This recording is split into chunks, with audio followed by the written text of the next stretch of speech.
Hello, folks. Dave here again. Back for some more Resident Evil HD or Resident Evil Remake HD Remaster. Um, the Revenge. Um, this is going to be it. This is going to be the finale. One way or the other, as long as it takes. I am going to be finishing this game in tonight's stream. There's just nowhere near enough stuff left to do to fill up like 2 3 hour streams. So we're gonna go until the end here. We'll see how long it takes. Thank you, Wolf of Legends. I see you got pulled up. You're running through RE2. Oh, that is awesome. Um, I'll have to if you're still streaming that, I'll have to check it out. I wonder if it is it like classic too, or is it remake? Because I'll be doing once I finish Resident Evil HD Remaster. I'm gonna go through and do Resident Evil 2. The only version I have access to is the remake. Hey, Sword Talon, how's it going?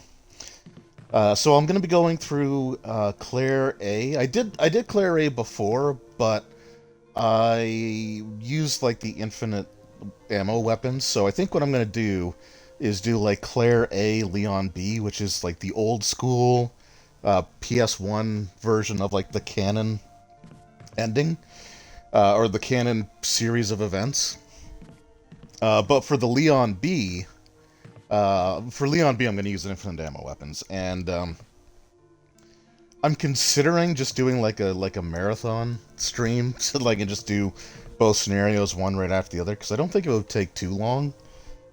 Scenario B is actually a lot shorter than scenario A, and if I'm using infinite ammo, it makes things a lot easier too. So, but the Claire run is going to be legit, and then RE3 remake, and then RE4, 5, 6, 7, 8, and I have both Revelations games. I'm considering trying Code Veronica because I have Code Veronica or Code Veronica X, but that is like purely tank controls, and I'm not sure how that's gonna go.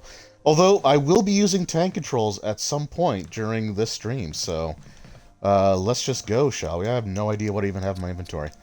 I was playing I was playing Resident Evil Zero earlier today, so I suspect I'm going to be pressing the wrong button to access my inventory like a lot. Okay, I need the crank, I got the battery, the grenade launcher, I think that's fine. Okay, cool, I did get the ammo disc. That is good to know. I did get the revolver, the Magnum, so that is also good to know. Both medallions, that's awesome. Metal object, okay, yeah. That, in fact, I might not actually have too much to do in this stream, so who knows? Maybe I'll do some bonus RE2 in this one. We'll see what happens. I still have no idea how to use the self-defense gun. So Sword Talent doing good. Oh man, I'm glad to hear that. That's awesome. All right, let's do it. Oh, I should equip a weapon though.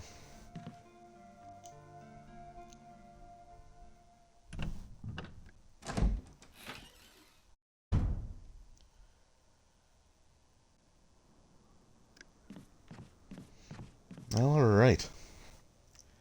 So one of the things that I've really wanted to try learning, because I've watched like some Resident Evil speedruns of like Zero and the one remake, is they have this thing called stair skating, where if you're using the tank controls and you're going like up the stairs, but you mash the run button, you actually sort of like glide up the stairs like super fast.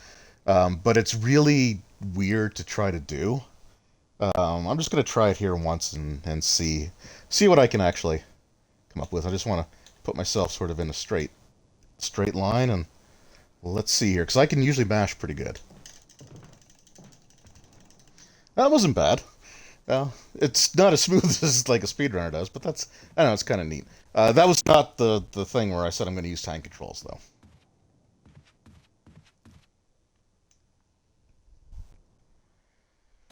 We'll also in this stream we're going to determine the stair skating, like if it's done really well. And you should watch, like, there's was it Bakba Soup and Pessimism. They are like just incredible at these games. And watching them, it's like watching them stair skate. It's like just poetry in motion. But um, I completely lost track of what I was going to say before that. I saw the comment there, so I was just gonna try to respond to it.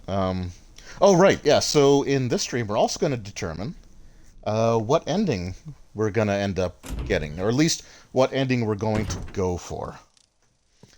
I do plan on rescuing Chris, so that's not really in doubt. I wouldn't have picked up the first MO disc if that wasn't the case. And I'll talk a little bit about the MO discs a little bit later.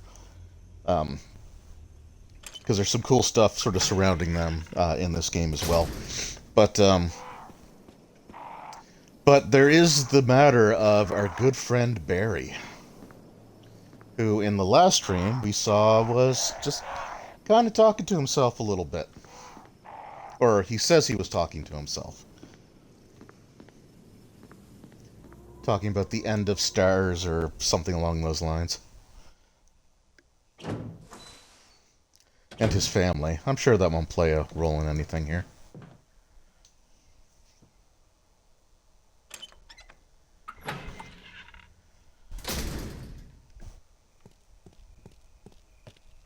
Oh.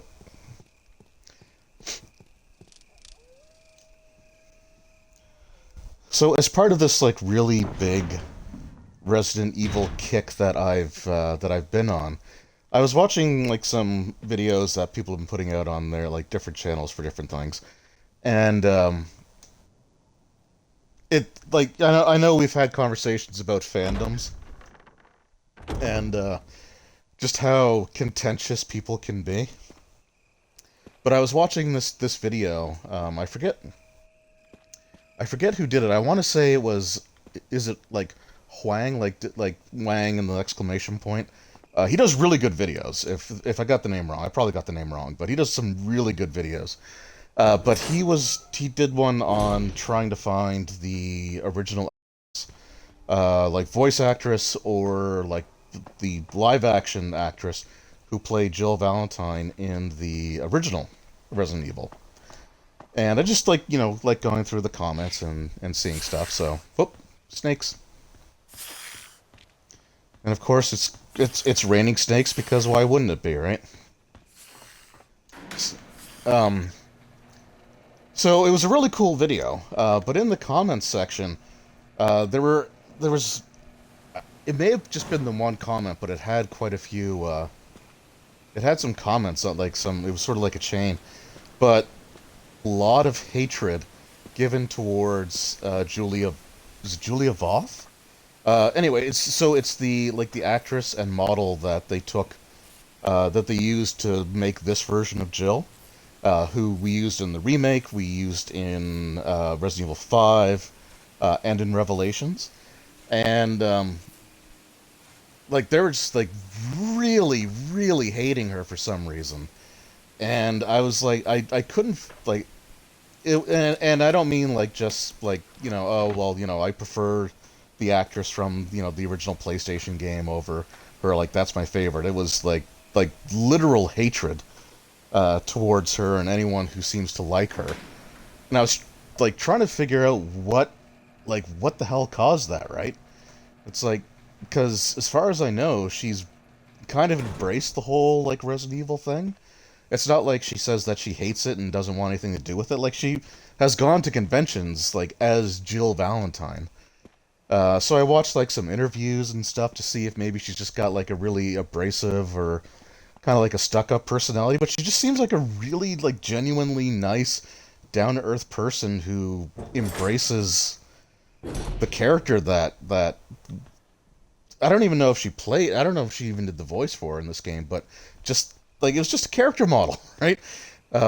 So it was crazy. I don't know, but I will say this is my favorite version of Jill. Like this design. I'm not as big a fan of the remake. I still think it would be really cool if they did like DLC skins for the remake where you could have like the Jill Valentine or even although that could be like a licensing thing, or even like have the option to play like the RE1 style Jill Valentine, or like the blocky RE3 version, like they did with the '98 skins in RE2. Because I think that'd be kind of cool. Because like I said, this I just like this version of Jill the most. It could also be the fact that the remake, and when we get there, you'll see it. But the remakes really kind of overdid the profanity. Which, like, sure, you know, there's going to be some of that in there, and I understand that, but it's just like all the characters just like they swear a little bit too much, in my opinion. So that could also be another reason why I'm not as keen on the Jill from the remake as much, because she's kind of a potty mouth.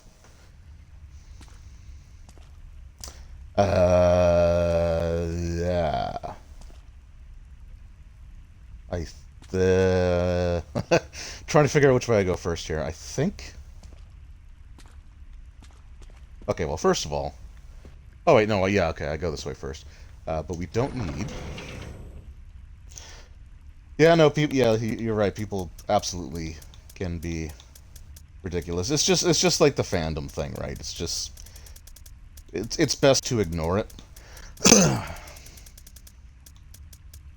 So we don't need that anymore.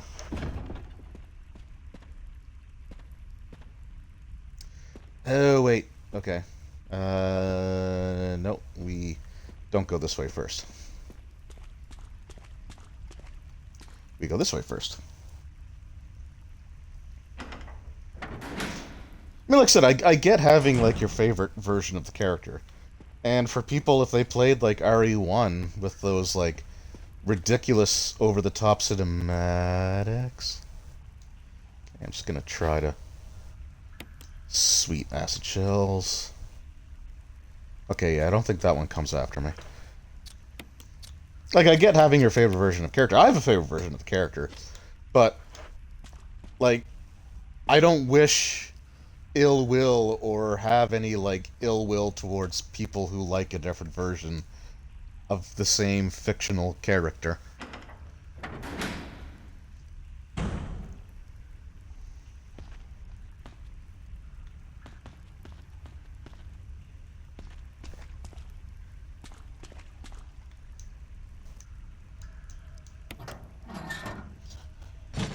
Alright, so I don't quite know how this is the power source, but that's the power source.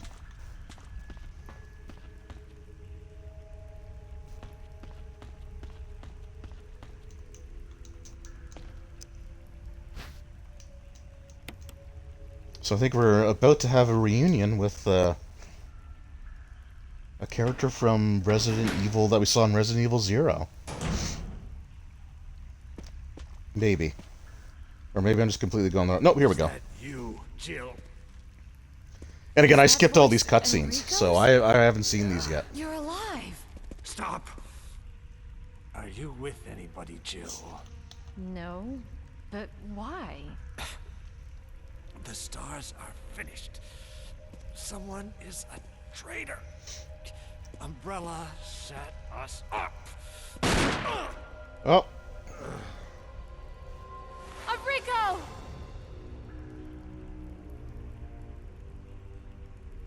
Traitor? Who? It's certainly not the guy with, like, the gelled up hair and sunglasses. I can tell you that much. I bet my life on it. Whoever did this is definitely a professional. I mean, I guess. He was a stationary target. Okay. So in the in the new Resident Evil games, like, the item, like, one of the most overused oh shoot, hold on. That actually got me. The most overused items in, like, the new... I can't remember if there's another one in here or not. Okay. The most overused item in like, the new Resident Evil games is the bolt cutters. But in old school Resident Evil games, Like valve handles or cranks are like the most commonly used things. Yeah, she just stood there, like didn't even try to administer first aid. Although, like, I don't actually have first aid spray in my inventory, so I guess that makes sense. But we got the crank. Oh, there's a first aid item.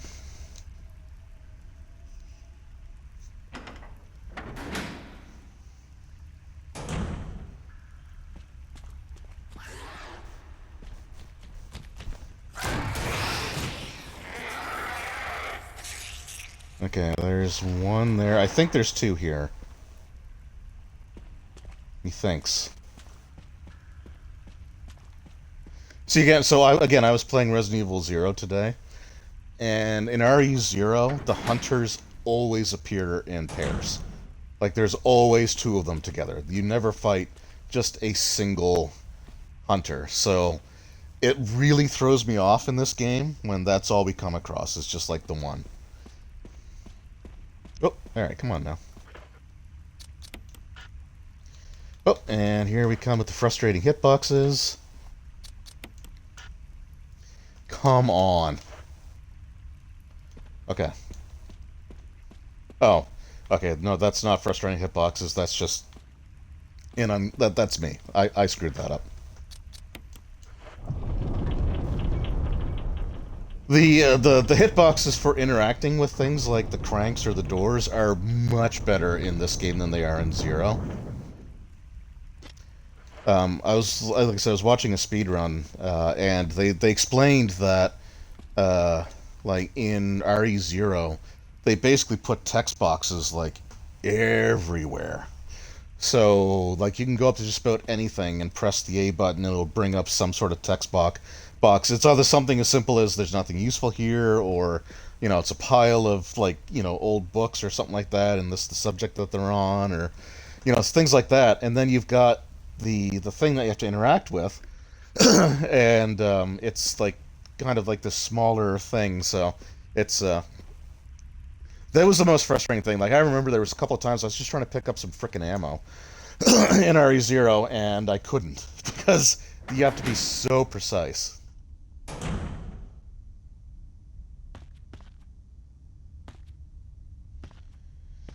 All right. I kind of wish I was doing the Chris Redfield playthrough right now, if for only one reason.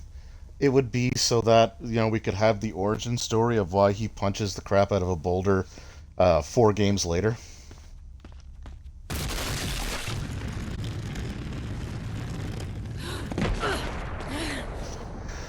And that actually feels like really close.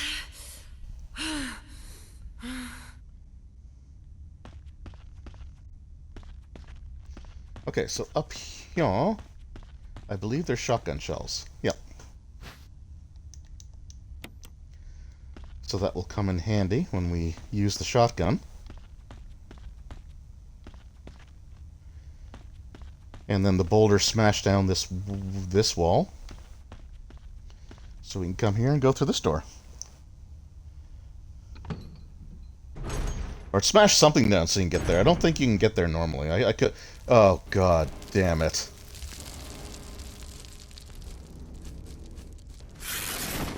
Ugh.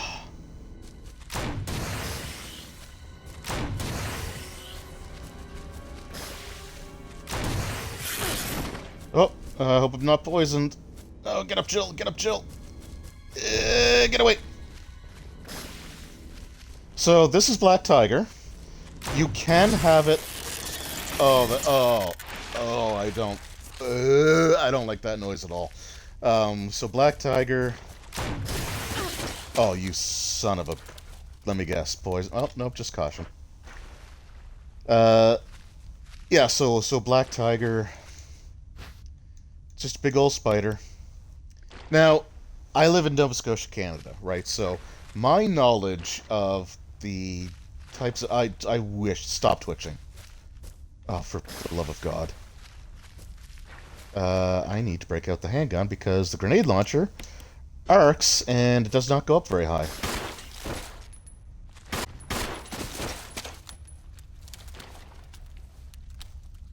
why that sound. It's so good. Stop pulsating.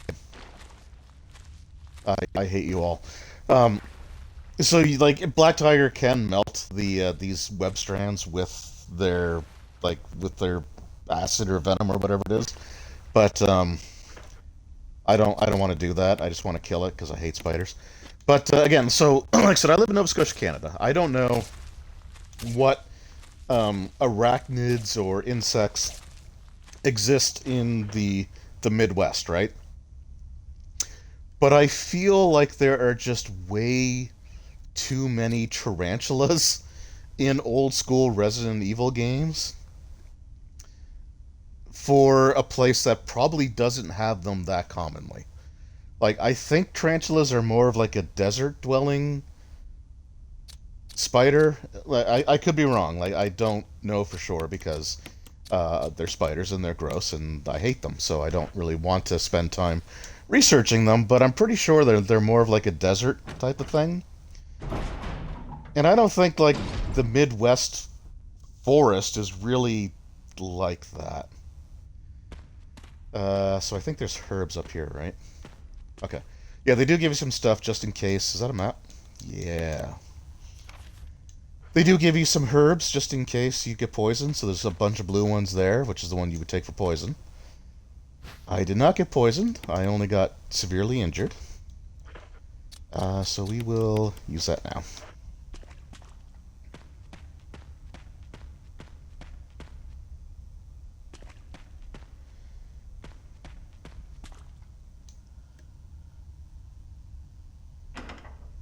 Yeah, they're the creepy mutated kind. Yeah, imported. Yeah, I mean, sure, like, it makes sense they would experiment on things. Okay. If this is the section that I think it is, I have to be a little careful here, maybe? Oh, no, it's not. Never mind. It's another crank puzzle. Now, I wonder how many times I'm going to have to use this. Because there's a big boulder there, and you know that's going to come barreling towards us. But we'll just use it again, and, you know, we'll see. So now we've got a nice little tunnel for it to come down, and we're kind of trapped here, right, if we do this. So I wonder what the solution to this situation is. I wonder if it's the one that has its own custom camera angle.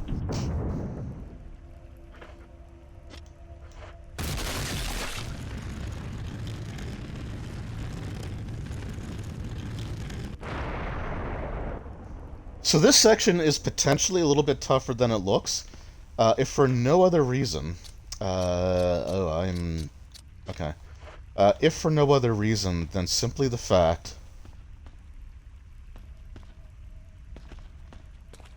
I thought there was a thing where that boulder was. Or I just went the wrong way. Okay, cool. Okay, no, it's just a medical kit thing. That's fine. Oh my god, I'm so spaced out today. Like, I have no idea what I was saying something. I'm sure it was completely and totally inane and pointless and stupid anyway.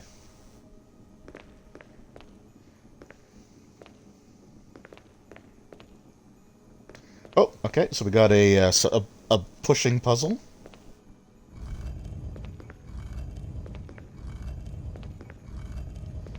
I think we want to stop as soon as it, triggers the camera angle. And then we're going to use our good old trusty crank.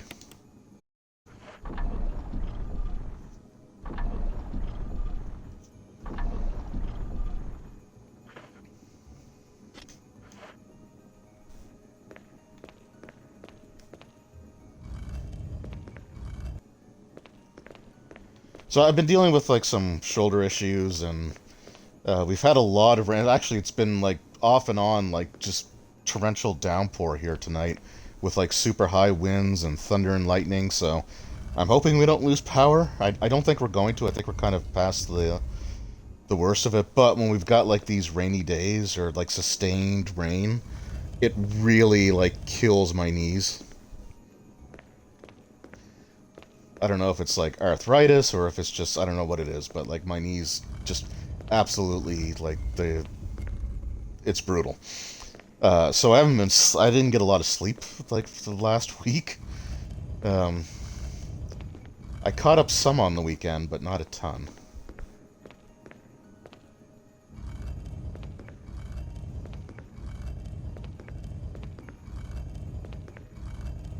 So I might, obviously, as you can tell, I might be a little more like having difficulties training. My God, maintaining a train of thought. This is bad, isn't it? But since we're here, we'll just go. Wee. Why did they give her jiggle physics? Anyway. So this goes in there. Now this is a puzzle. Your back is yeah, it's brutal, isn't it? So this here is a puzzle. So you can actually turn, you know, the two pieces to figure out what it is. But it's like if you know the most basics of Roman numerals, you know that it says 4, 2, 3, 1, right? So I don't even know why they bothered with this. Like, it really should have just been either just have them line up immediately anyway, because again, anyone who knows Roman numerals is going to know like what the sequence is, or what they should have done is actually have it be like a jagged, like a almost like teeth, right? Like shark teeth kind of like design to it, where you wouldn't have like just the top half of a Roman numeral for you to be able to figure out exactly what it is. So I don't know. Just I discovered that today because I knew the combination from watching speedruns. But I was like, I wonder how you actually get that. And then I examined the thing. And it's like, oh, well, those are just Roman numerals. And then when I got the second half, it's like, oh, you're supposed to, like, really? Is that supposed to be a stumper?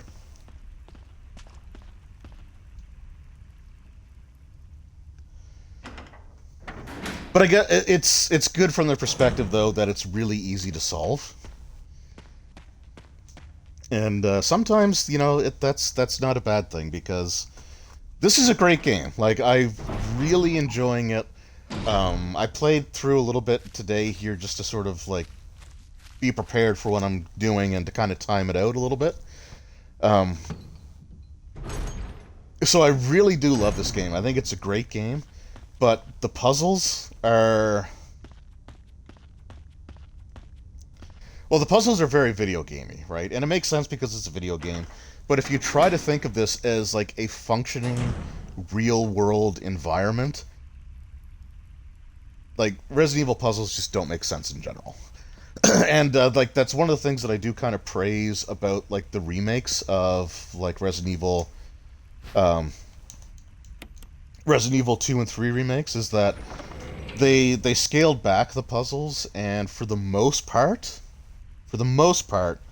they try to make the puzzles like make sense logically within the world. It's a little harder to do in RE2 just because you still have the. Are there no shotgun shells in here?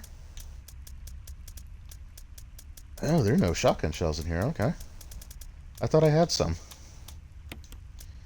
Okay, I think we're done with this crank as well. We're never going to use the knife. And I'm going to save.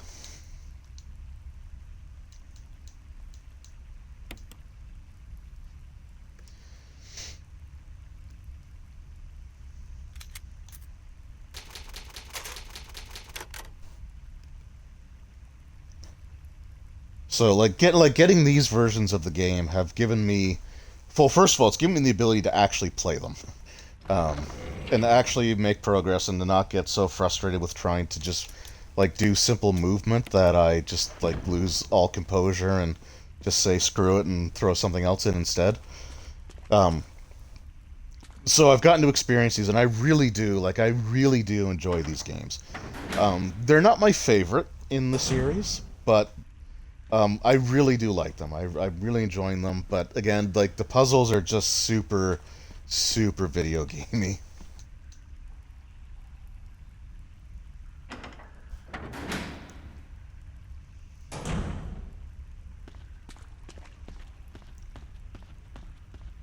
Alright, let's see if, Oh, we'll put this... Oh, right.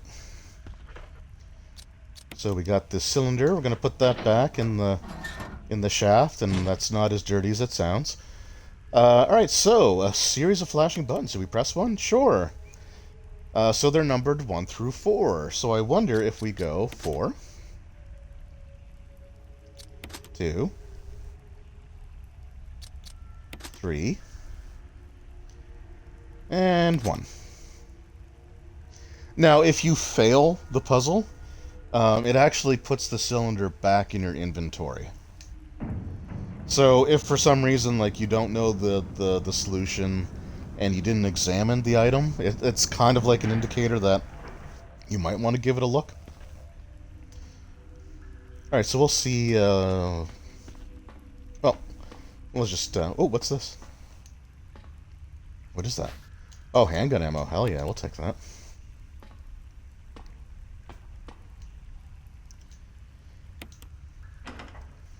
Jill! Barry? Thank God you're safe. You too, Jill. A noise I heard brought me down here, but Did it? I didn't expect to find a place like this. Didn't you, Barry? Didn't you? Have any idea as to what might be at the bottom? I don't know. There's only one way to Sudden find but it. inevitable betrayal?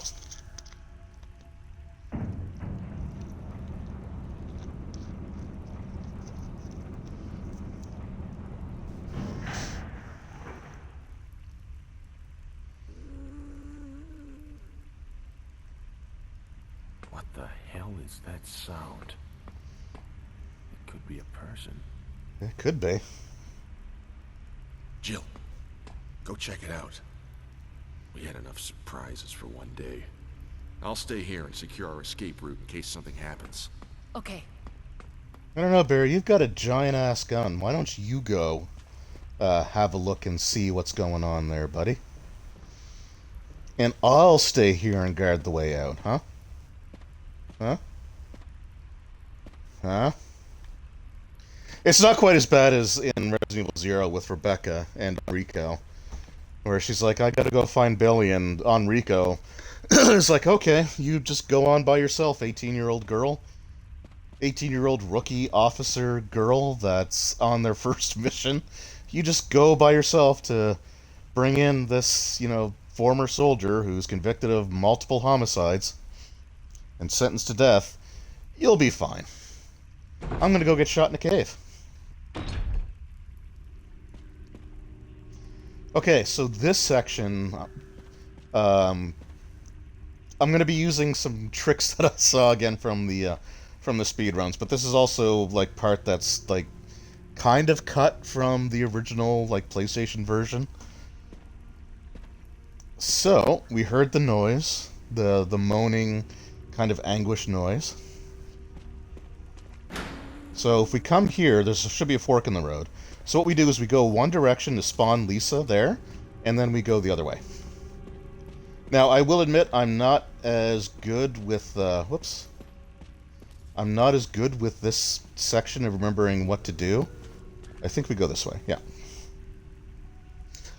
So she'll always appear, like if you start going down one of those caves, she'll always appear in the one that you start going down.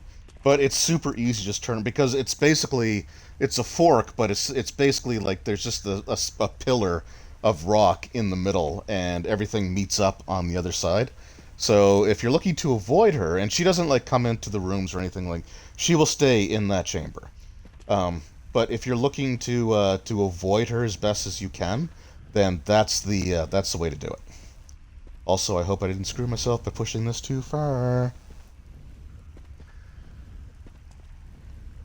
Also, another thing that I really appreciate in the Resident Evil 2 remake, no box pushing. Which in the, like, Ada or Sherry sections, in the original PS1 version, like, that's all they did. So, yeah, anyway. Again, don't get me wrong, I love these games. I do, but they're obsessed with boxes.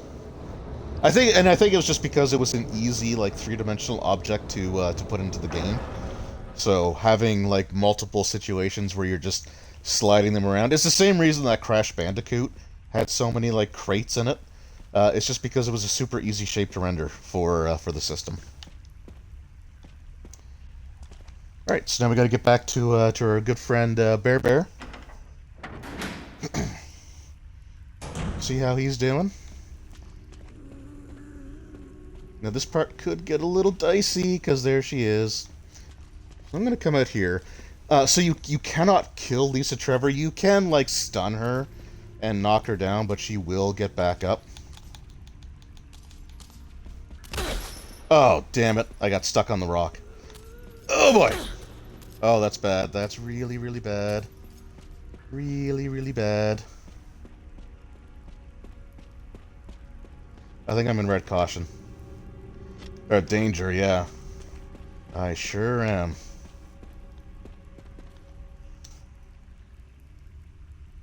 Ruh-roh.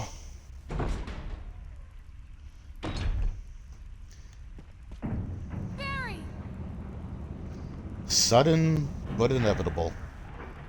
Oh man, are there healing items around here? I mean, I can deke her out when we come back, so it's not that big of a deal. Like, I'm not really...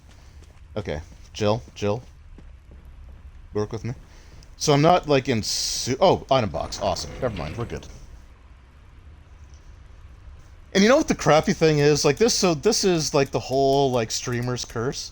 Because I've gone through this section twice now, off-stream. Including, like, the cabin where you first encounter Lisa Trevor.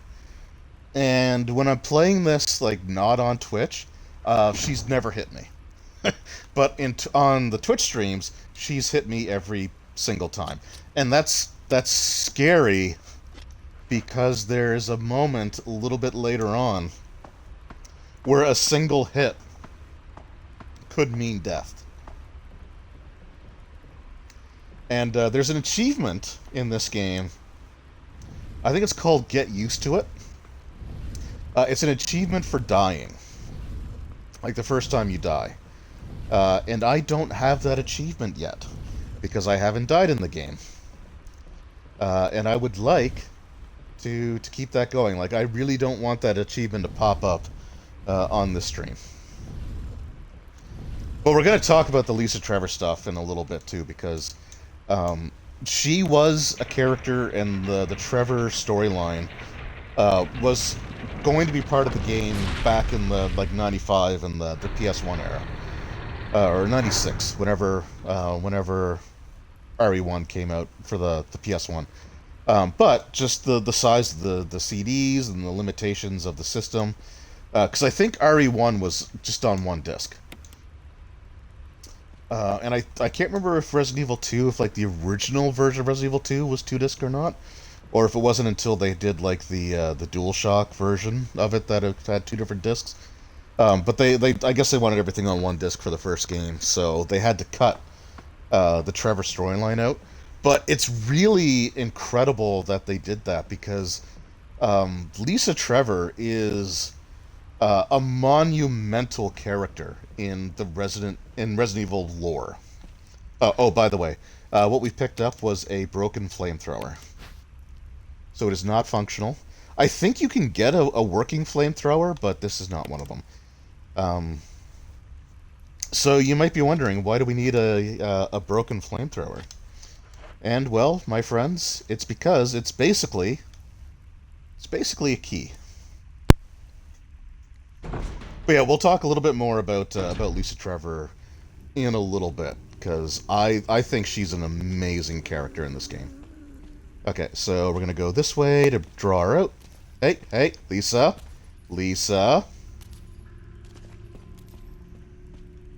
Then we gotta pull this. Is she not gonna cooperate now that I'm on, like, an actual...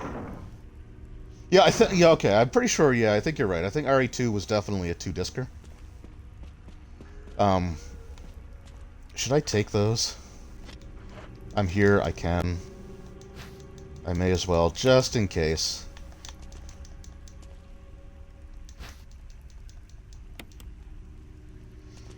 So yeah, so this broken, whoa, okay. Hey girl, You're gonna be difficult, are you?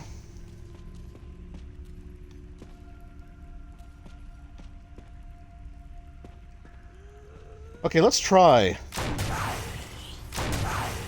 Let's see if I can actually knock her out.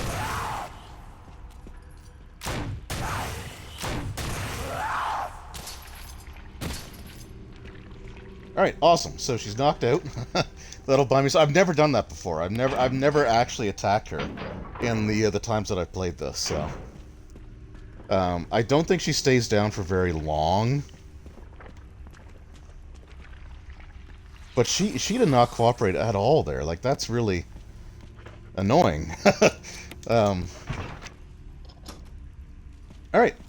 So the whole point of coming in here the first time was to send a box over to a trash compactor to get a broken flamethrower that is used to unlock a door.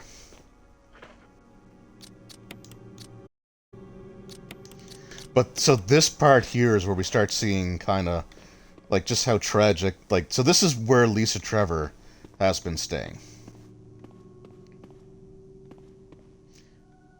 And there's some water we gotta wade through here, and there's snakes, I guess.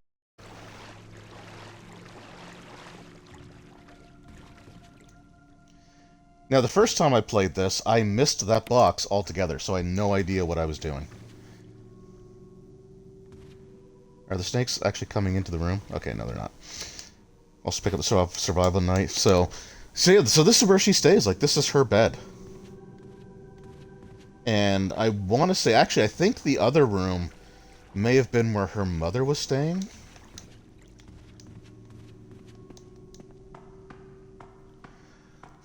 So basically, the story behind... Well, I think... Well, I'll hold off just for a second, because I think some of the stuff is actually...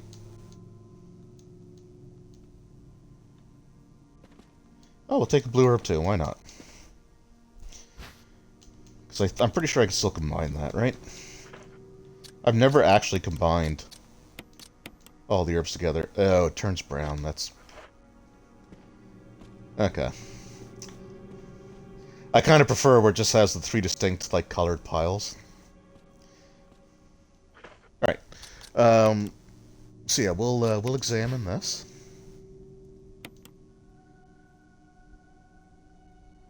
And we got ourselves a stone ring. So we also have a family picture with some notes. So there's the picture.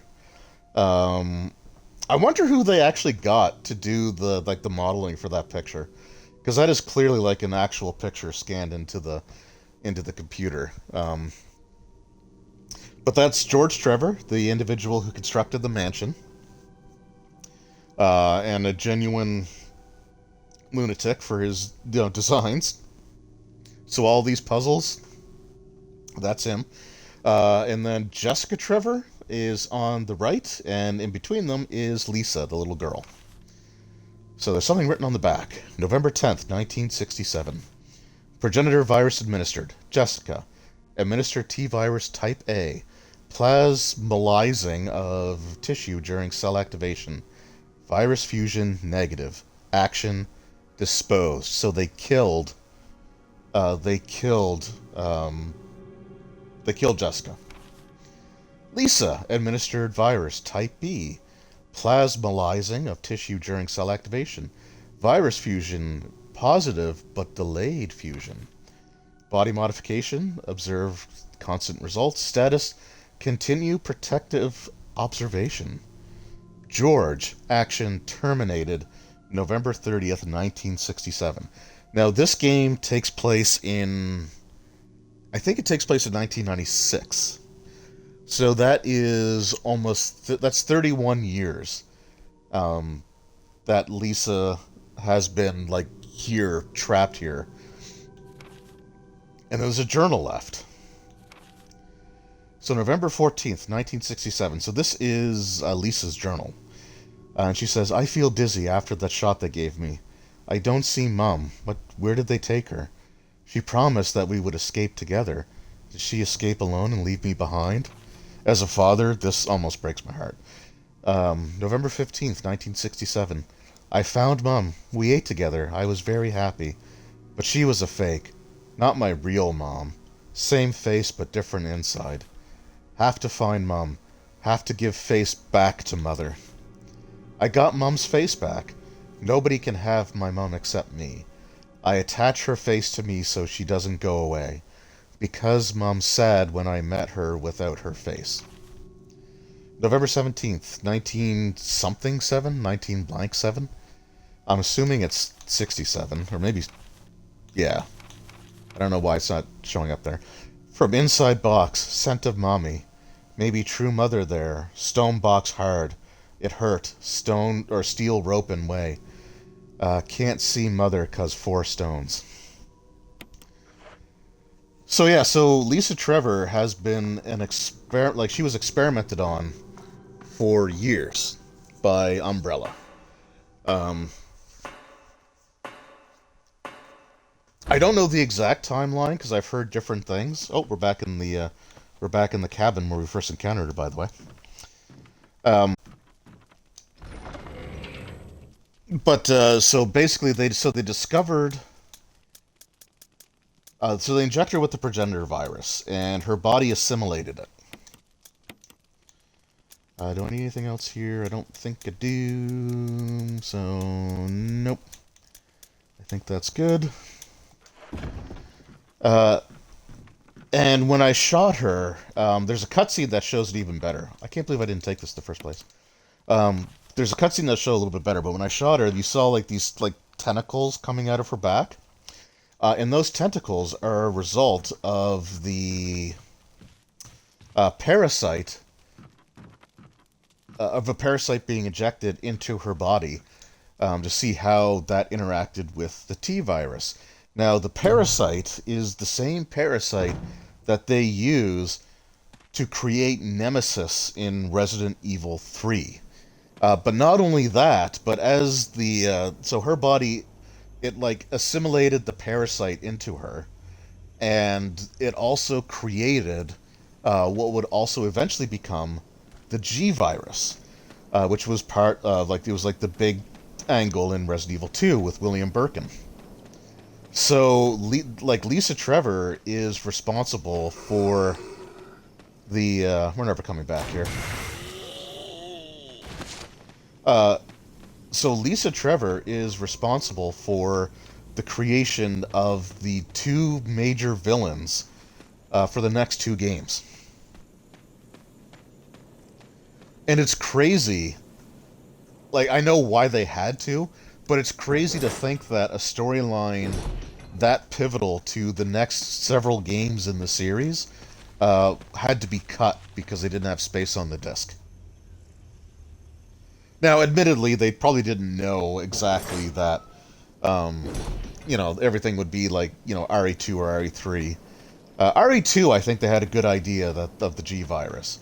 So that was probably something that, like, she was still going to be the no pun intended, but she was still going to be the progenitor of the G virus, but they may not have done, like, the parasite thing, because there's no way they had Nemesis planned out at the same time. But yeah, like I said, it's just kind of crazy that, like, she's such an important character to the rest of the series.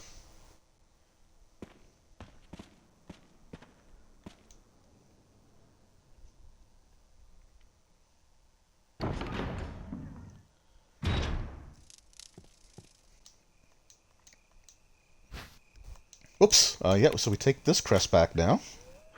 And then we combine those 2 together, so now we have 2 crests. 2 metal and stone objects.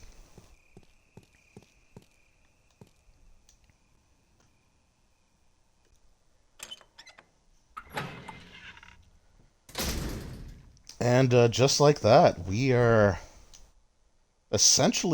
done with the mansion.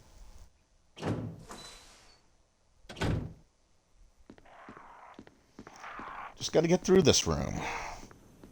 And then into the main foyer.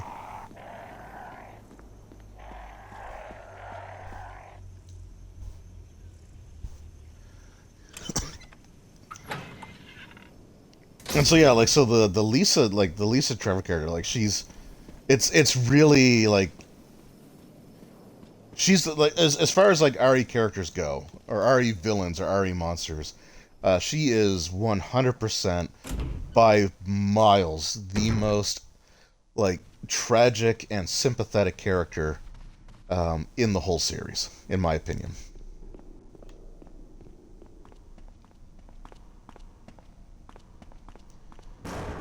All right, so here we go. Use.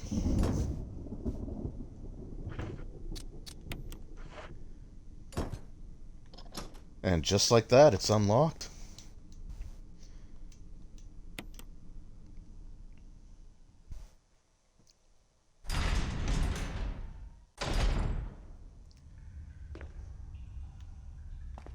All right, let's try this stair skating again. So what I have to do in order to actually, because like when I mash a button, I always use my left hand because I'm left-handed, and my right hand is virtually useless to me. So I actually have to turn the controller upside down, and then press up on the D-pad.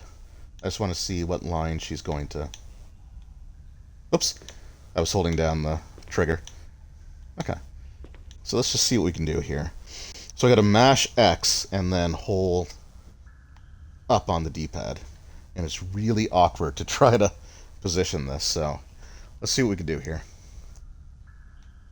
Back up a little bit. I know it can look better than that.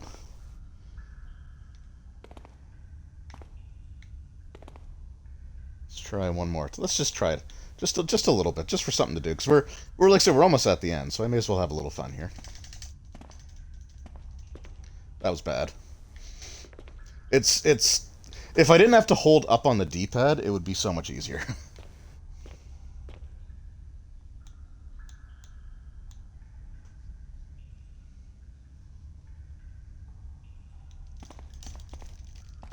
Nah, I lost it. I can't do it.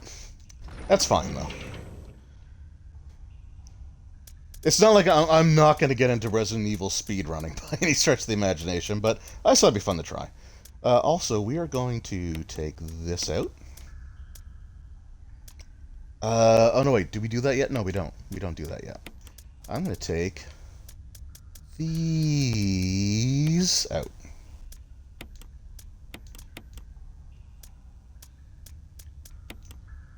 Whoops.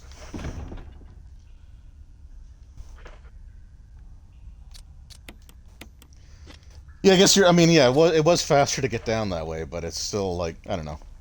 I would like to be able to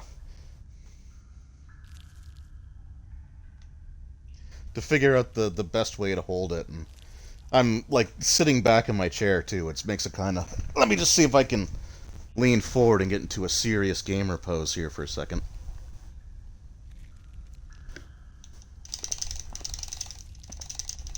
That was closer, actually. That wasn't bad.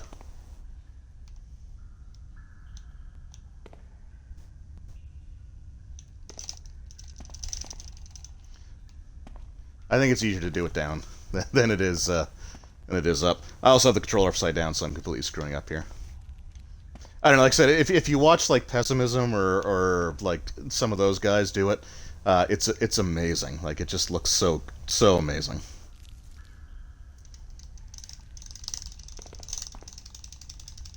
Okay, that was as good as it was gonna get. So that's it, and it's just hilarious looking.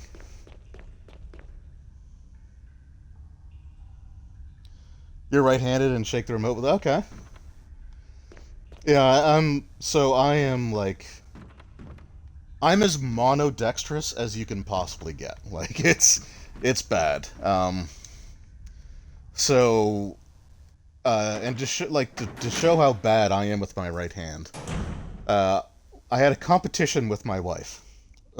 This was like when we first started seeing each other, and because I told her like I suck with writing with my right hand, and she's actually not bad writing with her left.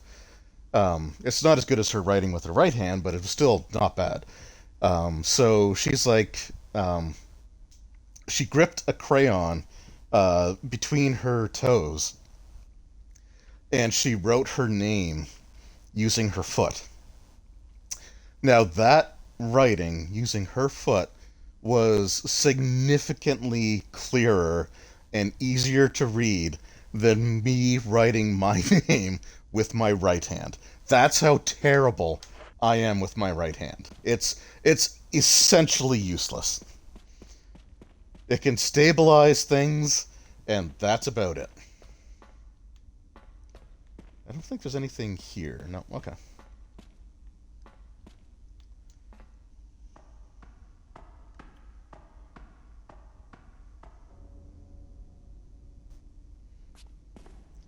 Jill, you're alive.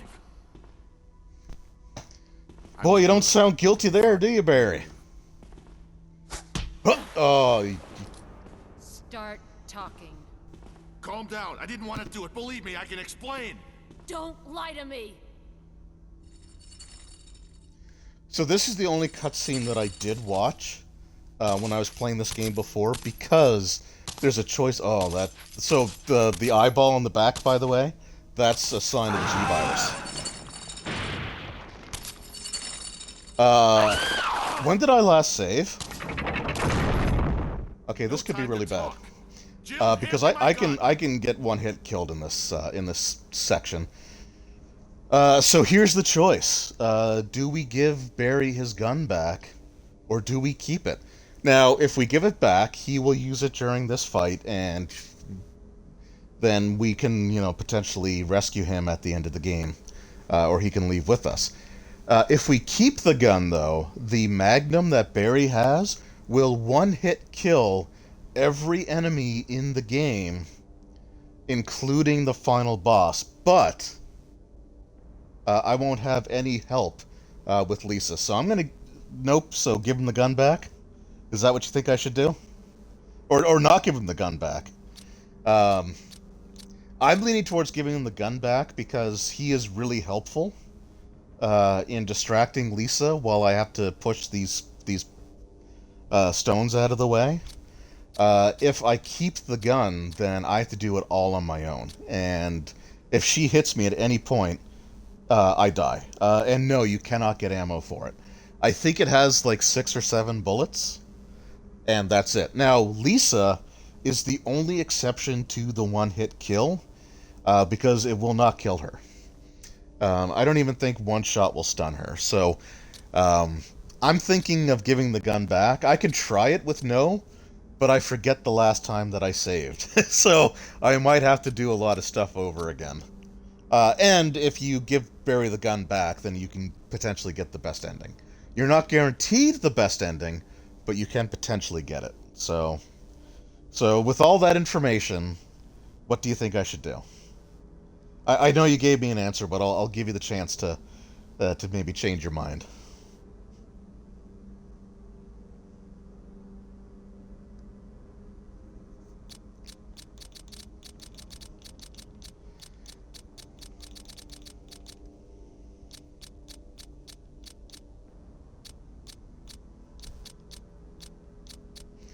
Give it back? Okay. And so the reason I watched this cutscene when I was playing this game on my own, whereas I skipped every other one, is I wanted to make sure that I was afraid if I skipped the cutscene, then it would just default to one of the two things and I wouldn't have control over it. So, alright, Barry, here's your gun.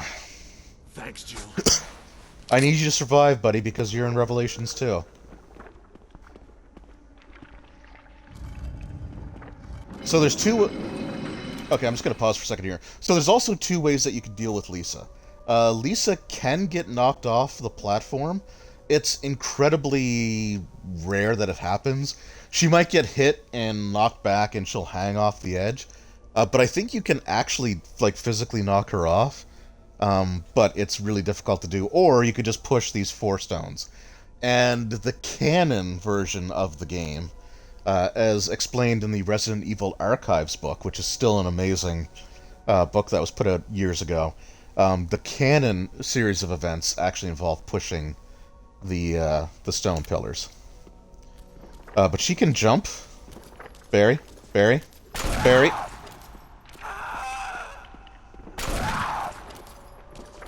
Please don't hit Barry. Please don't hit Barry.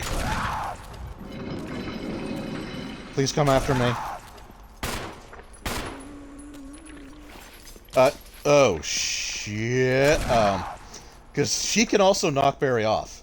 And then Barry's dead.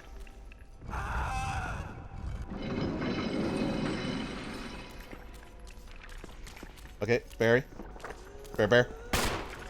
Barry. Barry! Okay, I think we're good. Yeah, we're good. Okay, we got her. Okay, that is literally the most intense part of the whole game.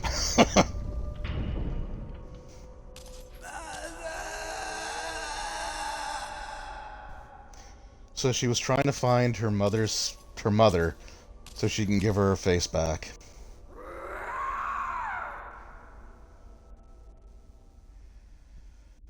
Whew. Alright, did it. Please Barry survive. Okay. Just want to make sure that he didn't get hit while he was off screen. I don't believe that thing's really dead. Leave this place up to me and go on ahead. Okay. So there is a Resident Evil game, and I don't know. I don't think it's one of the Wii's like rail shooters. I almost want to say it was like one of those Japanese pachinko machines. But there is some sort of Resident Evil game. If I can remember what it is, I might like put a comment when I re-upload this to YouTube. But it actually shows the fact that Lisa Trevor is in fact not dead, and the character that you're playing through a certain portion of the game has to deal with her while trying to make their escape from the mansion. All right, but we got it. So yeah, like I said, that was the most terrifying part of the game, because if she hits you at all, unless you're incredibly lucky, if she hits you, like, she can send you flying off the edge. Not even like hanging, so you can like wiggle the joystick or mash the A button to try to climb back up. Like, you will literally just get one hit KO'd, like ring out, right? And so I haven't had that happen yet, which is good. But man, like, I have to admit, like, this fight in this stream, not fight's probably the wrong term, but that sequence in this stream was the most tense, because she got really close to me a couple of times. When I was playing it earlier today, Barry was just frickin' unloading on her. Like, he was going full Rambo. Like, he shot every, like, 2 seconds. Like, he just, bam, bam. And, like, she was almost stun-locked while I was doing it. And this time, he was very sparse with his shots.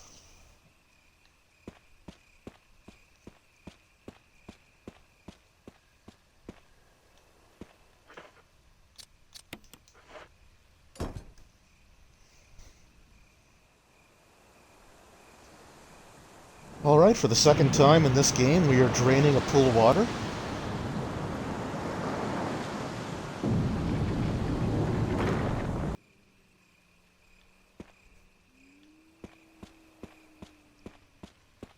And I keep doing this. I keep going taking the longest possible route to get through there, but here we go. We're about to enter the laboratory. Final section of the game.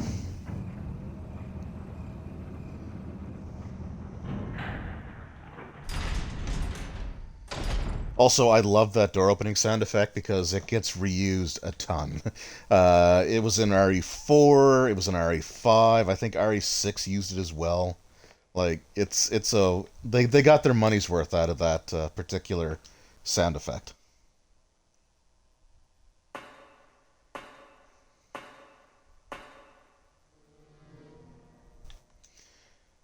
I know it's an old typewriter. I'm trying to pick up the ink ribbon, thank you. Because we're sure as hell saving here.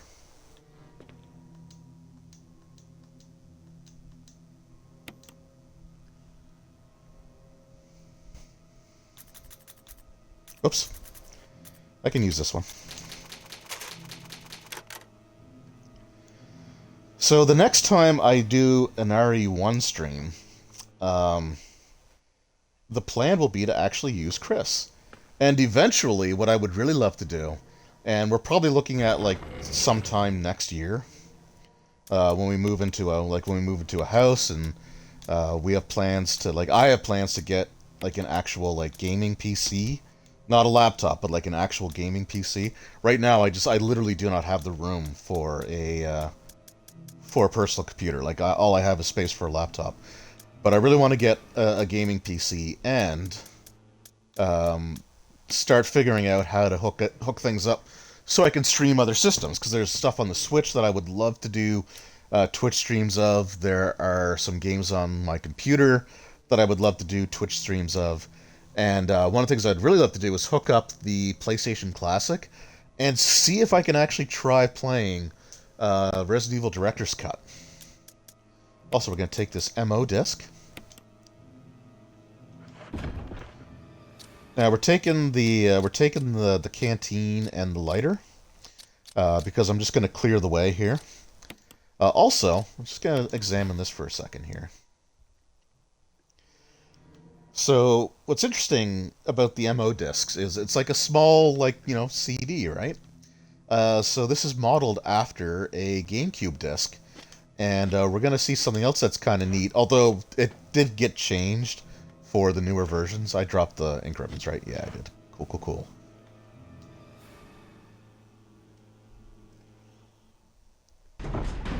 I kind of wish it was something that they didn't catch. There's also some kerosene there, so we will be making use of that.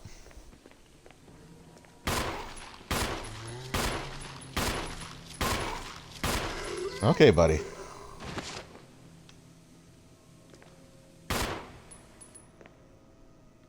Okay, we got the gore, so we're good. The first time I played this, I left these guys alive, and they got really annoying when I was doing the final escape. So we're gonna kill you. And we're gonna burn you. Because we can, and you...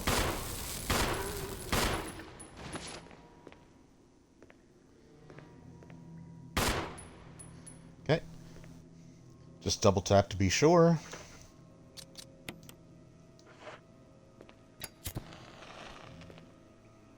Also, if you stand in the way, then she... I don't think that does much in the way of damage to her. Like, I'm still fine, but... I thought that was a little humorous. So, we're going to do here... is we are going to... refill the canteen.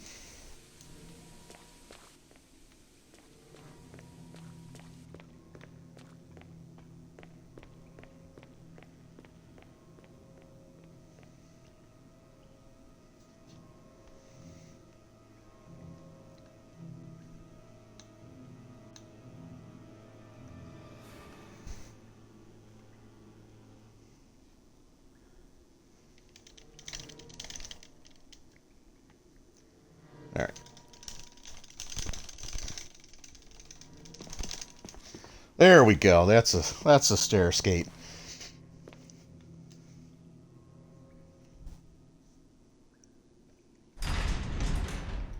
There's also a couple of zombies roaming around here, so we're just gonna take them out, like, right away. Okay, there's no way it was that easy. Oh, bad time to reload. That's on me. I normally do it in the menu.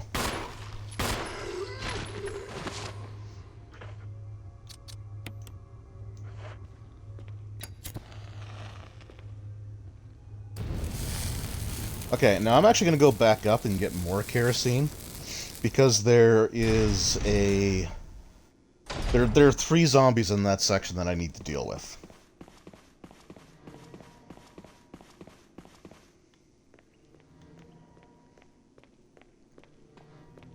And so I'm going to take my time, because I got plenty of time. We're only an hour into, like, a 3-hour, like, stream, so...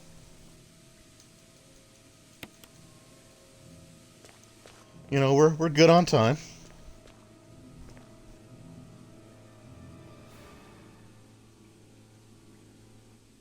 Oh, on the GameCube, yeah. So the yes, you are right. So on the GameCube, the Resident Evil 0, 1, and 4 were 2 discs, which is funny because those are the only GameCube Resident Evil games that I have are the ones that are 2 discs. They are 1 disc on for 2 and 3, but for the original PlayStation, I believe Resident Evil 2... I can't remember if the original release of Resident Evil 2 in 98, whenever... Yeah, I think it was 98.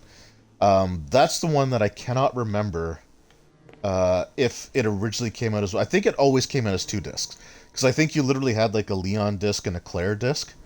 But I heard someone say something about like the 2-disc version was like the Dual Shock, but I don't know. I never owned a PlayStation 1, but the GameCube, yes, the GameCube versions of RE2 and RE3 were 1 disc. RE3 was 1 disc anyway, because RE3 was not originally going to be RE3. It was originally going to be a spin-off, and anyway. Alright, so I didn't pick up that last disc only because we gotta go back up that way anyway, and I need to kill another zombie here before and I am gonna go back up after I kill and burn this zombie, because I don't need the canteen or the lighter anymore. Like, this is the wrong room, by the way, because this will be the last zombie that we've encountered, so...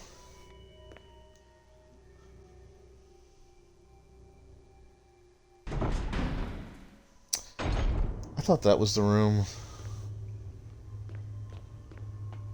Huh. Oh wait, did I... No, I still have 2 uses, so I didn't get the guy down here. Okay. That happened to me last time, too. It actually, like, blew his head off, so I didn't need to refill the kerosene, but you can't rely on that, especially with the handgun.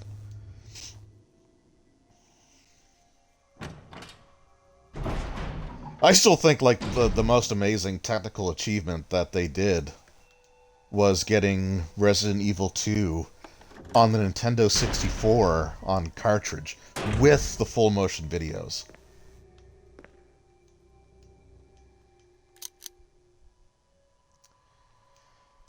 Okay, so I never actually completed this puzzle. Let's actually do it. So this is the room where you learn like the passwords for the computer that you need to like unlock stuff. To use the electronic door, place the initials in alphabetical order. So A, B. Which one's this one? Examine. So that's GH.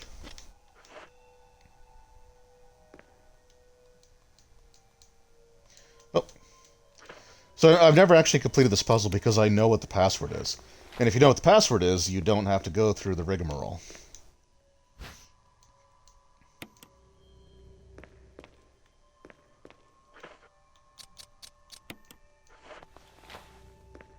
Okay, so those are in alphabetical order. So let's hit the switch and see if that does anything. So part of it's glowing red.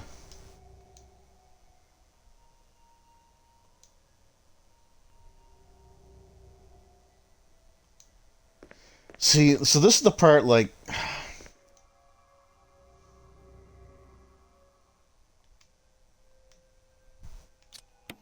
No, because they're in alphabetical order. Right?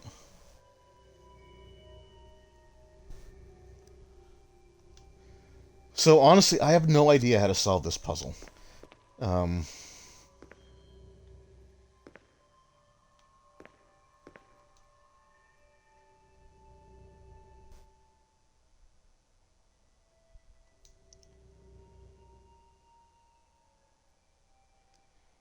Like, why do I need to exchange it, though? Because it says to place them in... It says place them in alphabetical, so I place them in alphabetical. Right, because this is AB, right, and that's CD, and that's EF,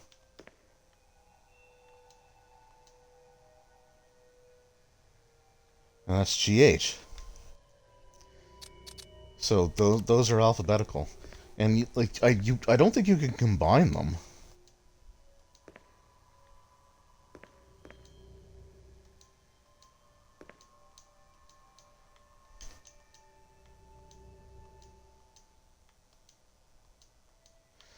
Oh, it won't let me move them.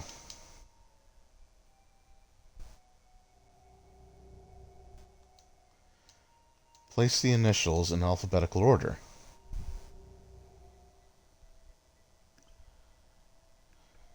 So, like, is it the initials of the people, or is it like the first letter of what's on the... Oh, is it the first letter of what's on the X-ray? Like what's lit up on the X-ray? So that would be... Okay, so that would be the colon on the first one, right? So that's... Alright, let me just take a note here. Like I said, I already know the answer. Like, so this is really just busy work. But I want to see if I can actually, like, figure out how to do it. I'm not going to look it up, but I just want to make notes of what they were. So there was the colon.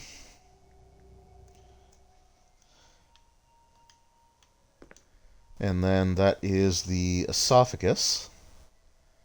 Right? Like the... I think the... no. Yeah, so that's the esophagus.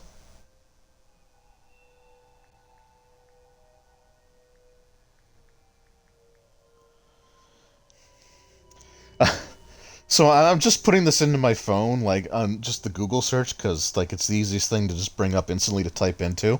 So I've got the words colon and esophagus next to each other, and it's really weird to see like the search results of like the top one says colon esophagus reconstruction. Like that's weird. That sounds weird, right? Okay, and then this one is the stomach. Or is that liver? That's the liver. Okay.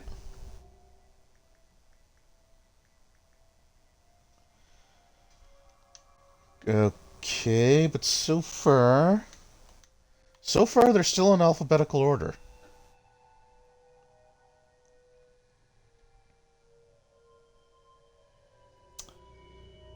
Because that's the lungs, right?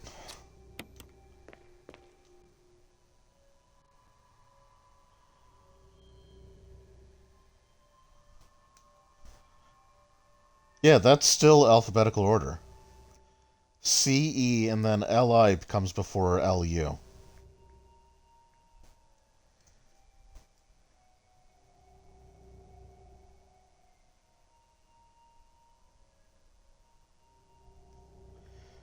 What's that? Count every... Okay.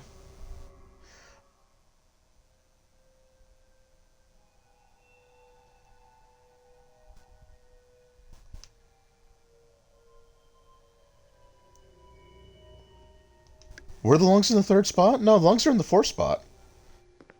Because L-U comes after L-I, right? Just... I mean, yeah, sure. Okay, so yes?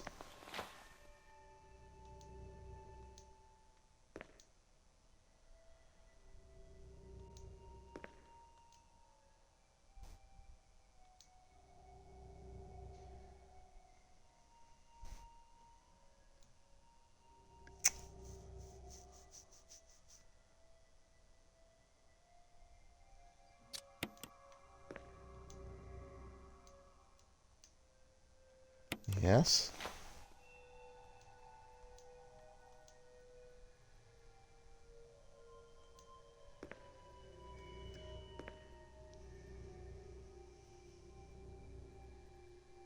Oh, it's not the small intestine, though. It's the colon.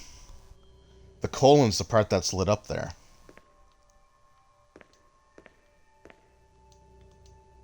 Right? So as you can see, yeah, so the colon's what's lit up.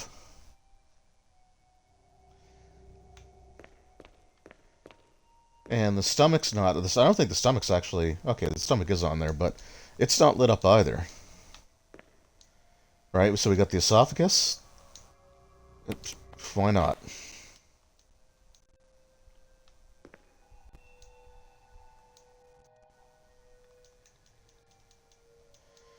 Okay, why won't it let me change that one's position?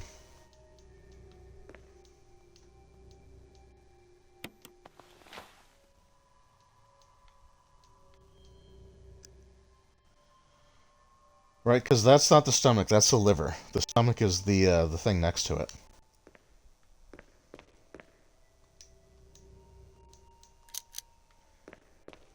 I have like I said, I have no idea how you solve that puzzle.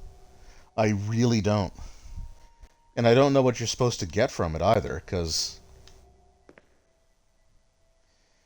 so somehow you get the keyword "sell" from that.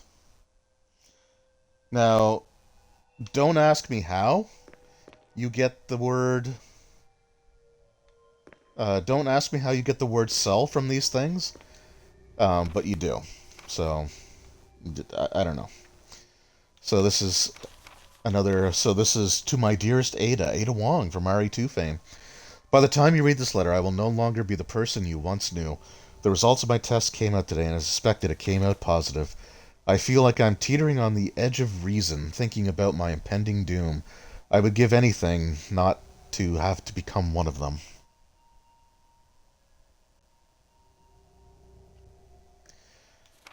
As far as I know, I'm not infected, or you are not infected. I sincerely hope things do not reach such a desperate pass. But if it has turned out that you are now the last person remaining alive, I want you to get material from the visual data room, then activate the self-destruct system in the power room, and escape from there. Please do everything in your power to make this whole incident public. If everything is still running normally, you should be able to release all the locks using the security system. I have set up the terminal in the small security so you can log into it using my name and your name as the password. You'll need another password to release the lock on the basement where the visual room is located.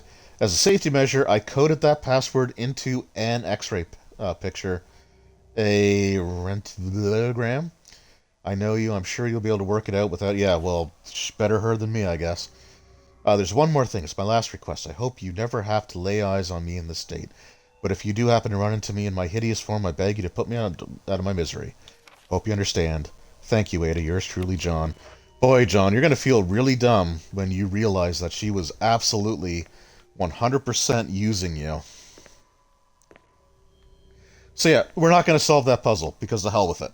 I spent a lot of time before, like, and I've known the solution before I even started like streaming RE1. But it's like you put everything in alphabetical order like it tells you to. The parts that are glowing are in alphabetical order, so I don't know what the hell they expect. I think what I'm going to actually do is look up a walkthrough of that puzzle to see how it works.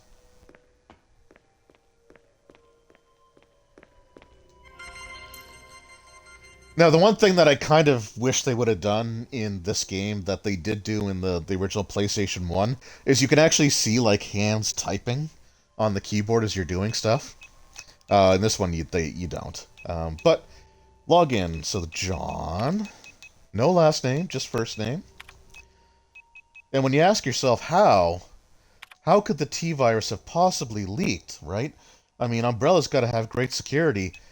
Here's a researcher's password that can be used to unlock multiple locations in the research facility. A-D-A. 3 letters. No number, no special character.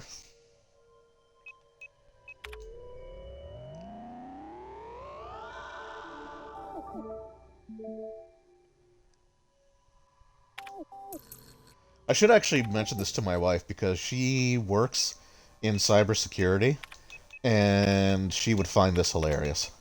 And the password for the upper level is CELL, C-E-L-L. So none of the login credentials for any of this stuff ever exceeds 4 characters. Letters only, 0 numbers.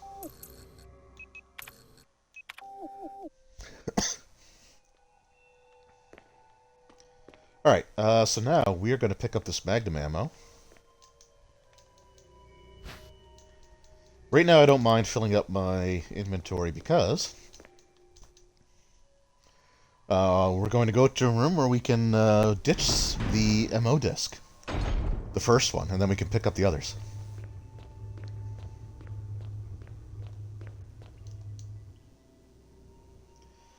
Yeah, I really don't know how you do that puzzle. Like, it's kind of annoying me, but... So I thought one of the things that you might have to do is actually, like, combine them. Combine them in alphabetical order in your inventory, and then put them on the thing and turn the light on to see how it goes, but that's not it. Also, hey guy. Jill, can you line up shots a little bit better there? I think that's John. Are you dead? Are you pooling? You're not pooling.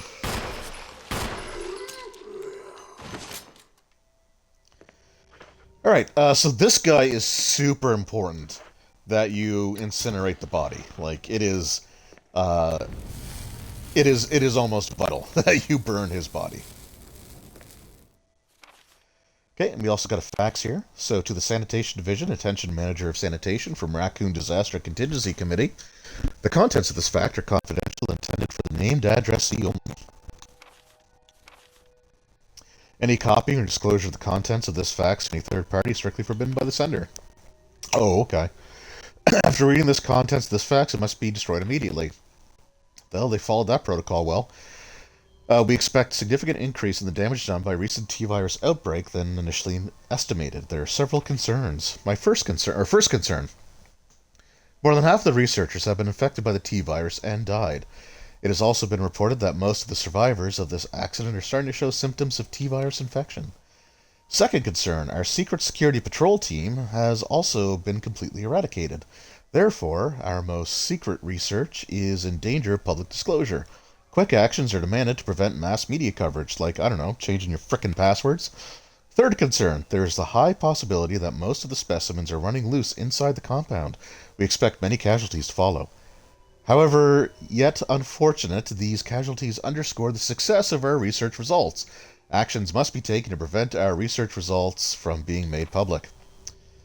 We suspect the first official intervention will come from the State Police and STARS, Special Tactics and Rescue Squad.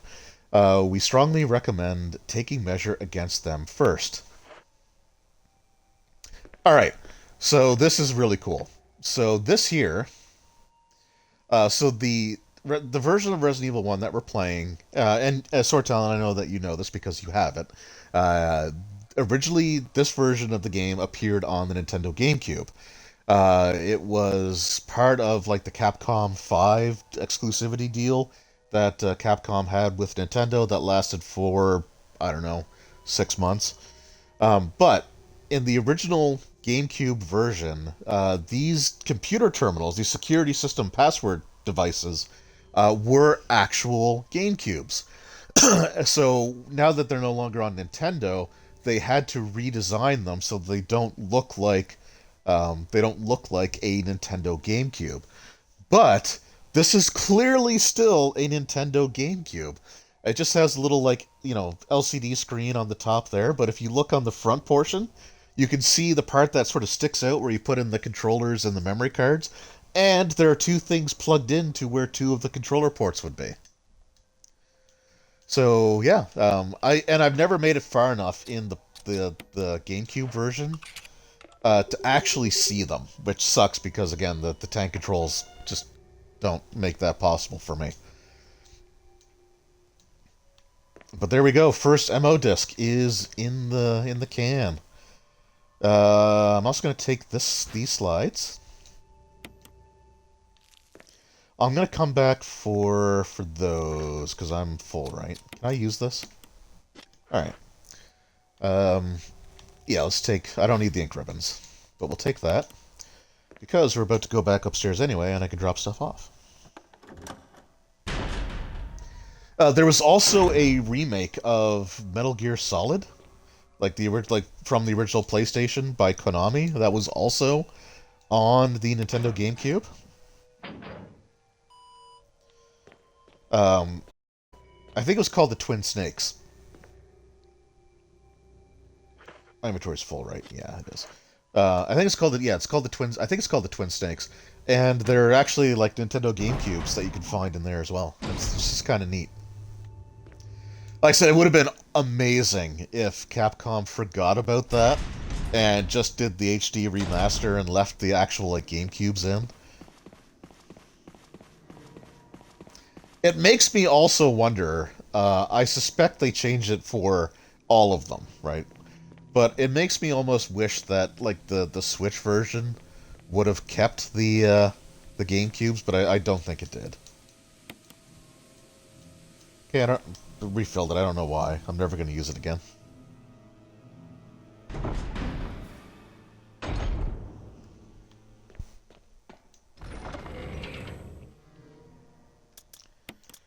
Alright, you're done. You're done. You can go in there.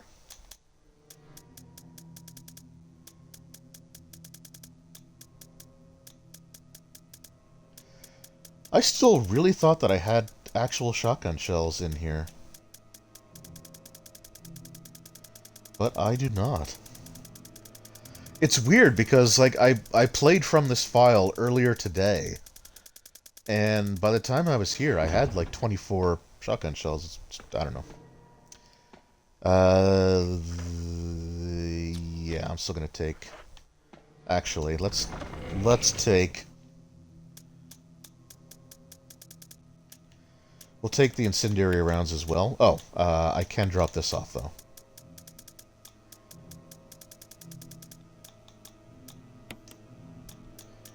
There we go. So those MO discs. I mean, okay, so we need them to rescue Chris Redfield. He is the one that is behind those, like the three lever lock door.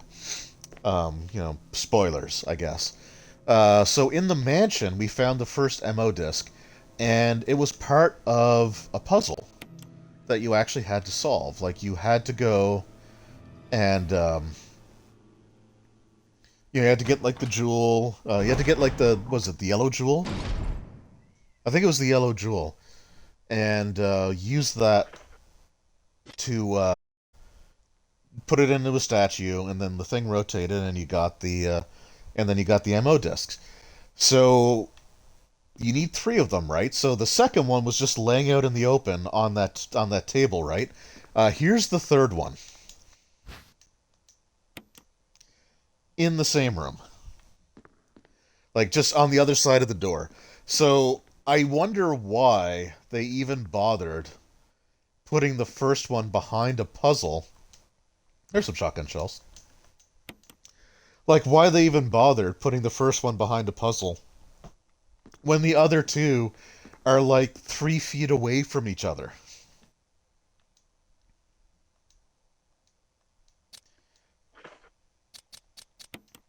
So we've got a slide reel, or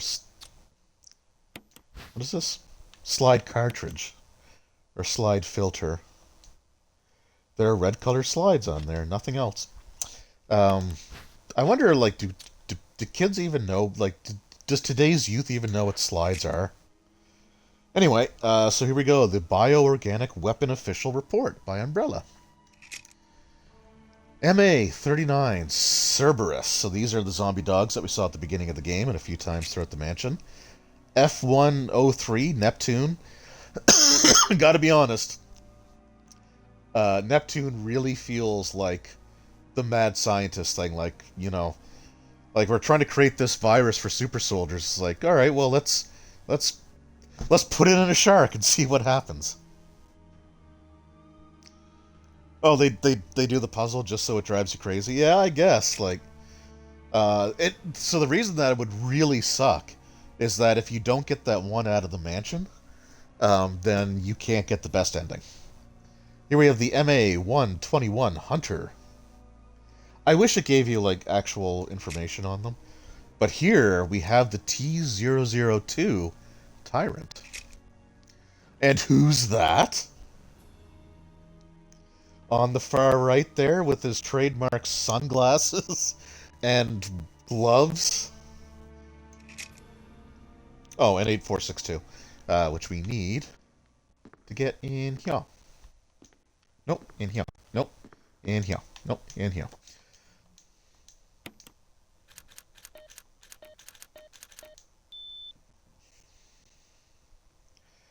So that was another, like, keypad password puzzle that I already knew the solution of. But here we get the laboratory key. And some sort of image editing equipment. So it says it looks like you can use it to view Kenneth's film. I think in the GameCube version, I can't remember if you did or not, but I think in the GameCube version, you actually picked up a little like micro cassette that you took off of Kenneth's body when you examined it. But you don't get that in this game. But we can just view the video, and I mean, we know he's dead, so. Get away from me! No! Hey! No!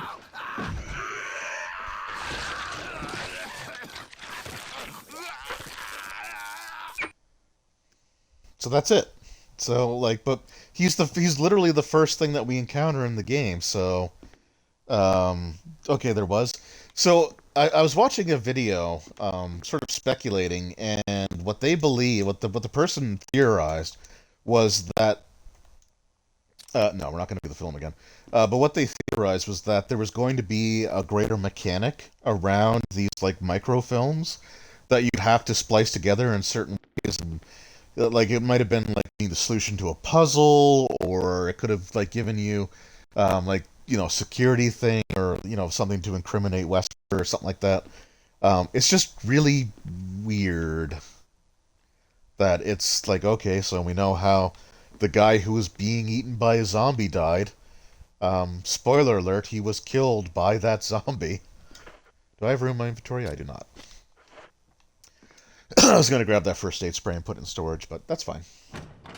We've got plenty, so I don't know. It's weird. Like I said, it's cool that it's there, but it's also like, why is it there?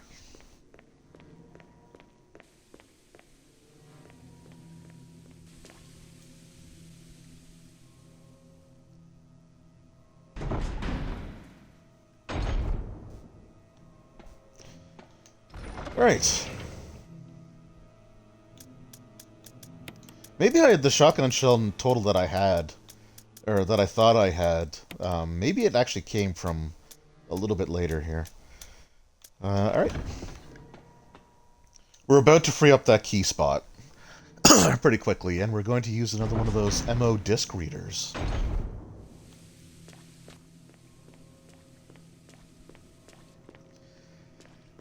And again, we're going to see a bunch of cutscenes that I've never actually watched before.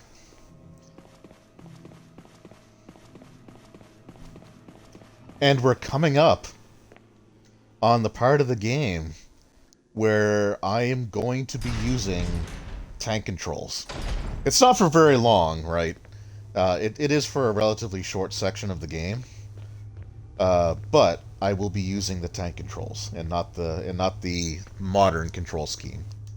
Or the alternate control scheme. Yep, get rid of that.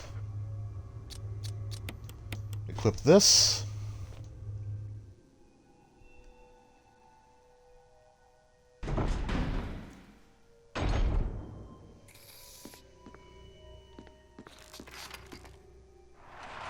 Oh, that sounds really gross in the headset.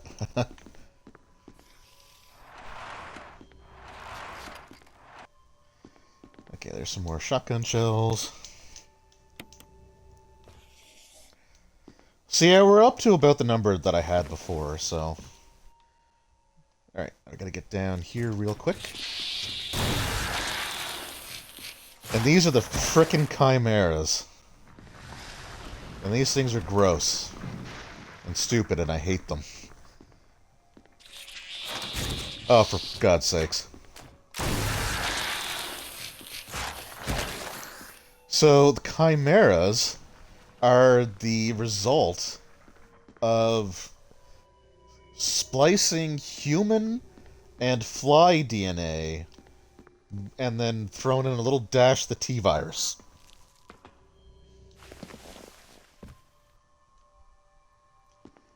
So when I say that the researchers at Umbrella were BS crazy, or BS insane, BS standing for bat and then excrement. Alright, another MO disc reader.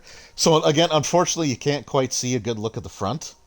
I don't know if I think they pushed the reader forward so that you don't see the controller ports on this one. But anyway, I do have an MO disc actually. Game.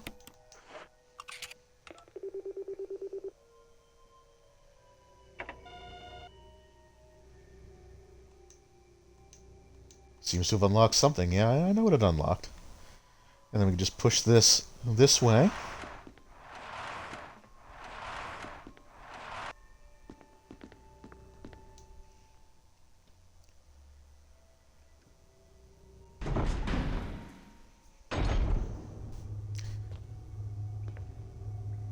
Oh, that is a really cool effect. That must be the fan. So every once in a while, I just like take a moment to kind of marvel at the scenery. And again, it all comes down to the fact that this came out on the GameCube originally. And again, they're not like it's not a situation where they've like redone everything from the ground up. They literally just upscaled, and that's it. Like that's all that they've done for this game, and it looks so good. All right, some more grenades. Pick up that first aid spray. We'll put y'all. Oh, all right. So explodey ones can go there. I think I'm actually at the point where I'm going to be taking the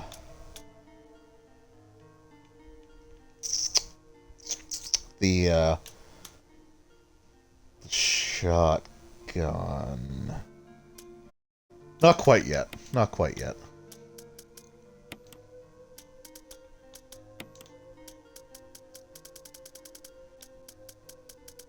Let's put all the first aid sprays up there.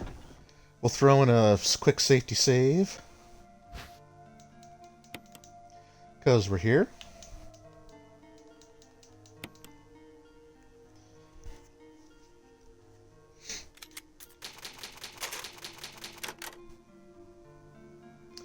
Alright, and with that safety save out of the way, we're a little over halfway through the stream, so I'm just going to take a moment here, just a quick 3-minute bathroom break. So just bear with me. I'm gonna put the ribbon away first though, so I don't forget, because I did that before. Yeah, so I'm just gonna take a quick bathroom break, and I will be right back.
Alright, we are back. Just had a quick bathroom break and got my SodaStream Coke or Pepsi Zero out of the fridge.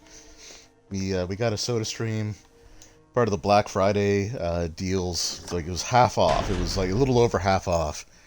And we've been using the ever-loving crap out of it. Which is good. Like, it's what you want, right? So really enjoying that. It means I went up to lug, like, large, like, multiple bottles of stuff, because, like, my daughter likes certain stuff, and my wife likes certain stuff, and I drink certain stuff. But, yeah, really enjoying that. So, you know, this stream brought to you by SodaStream. Oh, I thought I had the shotgun for a second. I was like, I don't want the shotgun. So we need to kill these things.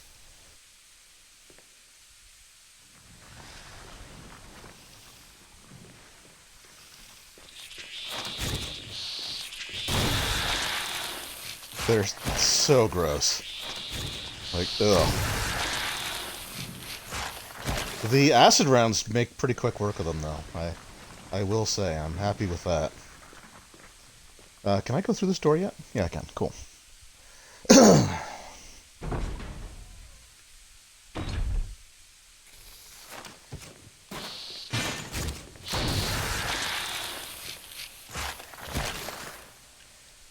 I mean, I got 5 more. Okay, I think we're good. I think that's enough to kill all the remaining enemies that we need to worry about.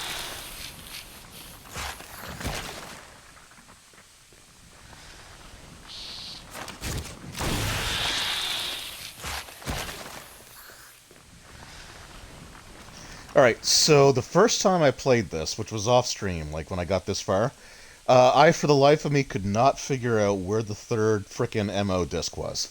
Like, where the reader was. Not the disc, but where the reader was. And it's all because I literally, when I came into this room, I went down here, did all that stuff. I never actually came, like, to this little obvious hallway, like, obvious, like, way to go, right there. I never did it. So I spent, like 15 minutes just wandering around, while the whole, like, at the end there's a point where it'll say, like, the self-destruct, you know, thing's been activated, because it's a Resident Evil game, so there's going to be a self-destruct mechanism, but there's no timer, right? Like, you don't actually get the timer until you're almost at the end.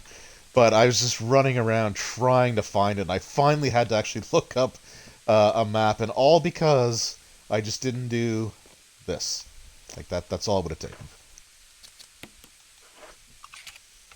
There we go. All 3 discs in. So Christopher Redfield will be saved. And then we got to go back out here. So we're coming up on the tank control section.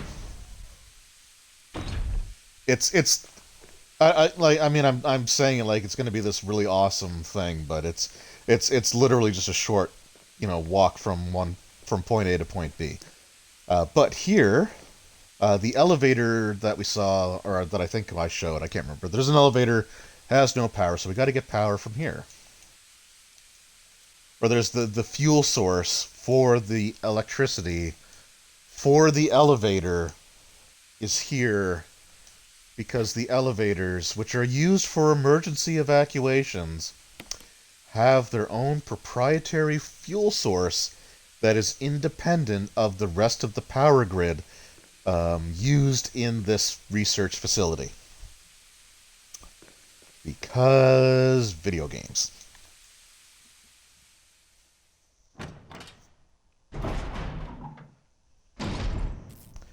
Either that or Spencer is just that maniacal that he would literally just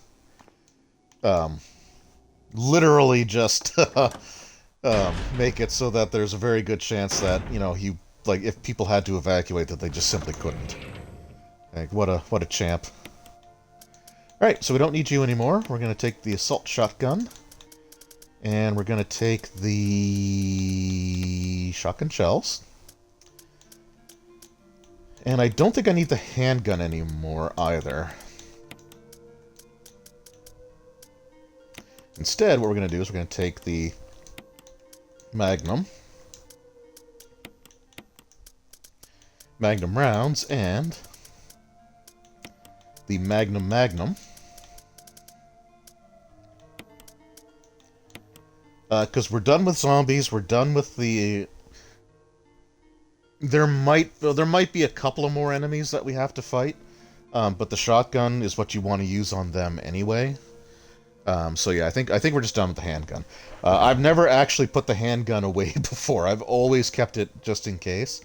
So like I had the inventory, like 6 slots filled with weapons and ammo, and then I just had like the 2 for the rest of the stuff that we use. But the only other thing, actually, let's take a first aid spray. And we're gonna do a safety save here. It's highly unlikely that I'm going to die for this next section, but it is technically possible if I screw up and forget how to count to 2.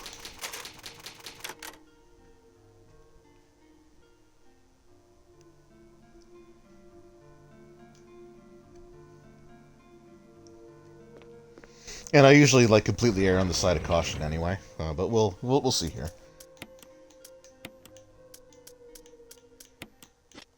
All right, we're good to go.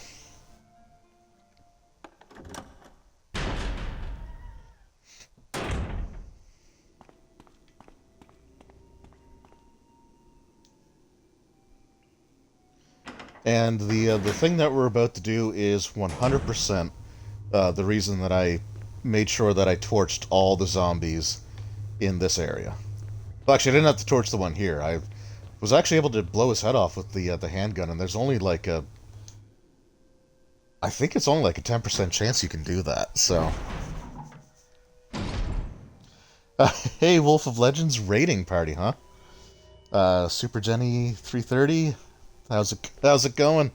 Thank you all for joining. You know what, since we're here, let's just... I've never actually done this until, like, I was doing the escape sequence, so I just want to see what happens. If I go down here now. I know that the door to Chris's cell is locked, but I wonder if you can actually talk to him.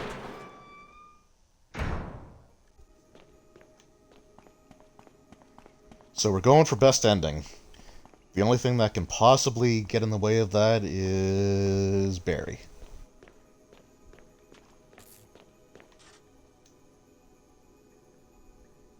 Jill? Oh, sweet. They do talk to each other. Alive! Of course I'm alive. Jill, Hey. there's something big going down, and I don't think we're part of think? the equation.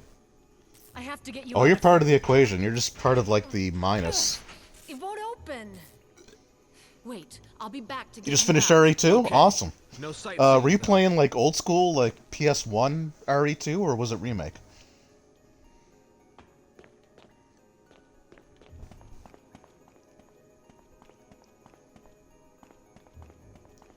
You know what? Just for old time's sake.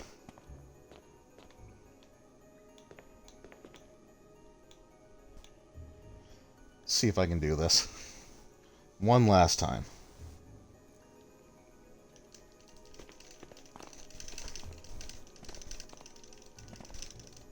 It's not that great. I was doing it better earlier. It was a remaster? Okay. No, you know, I love the remaster of RE2. Like, I think they did a great job with it.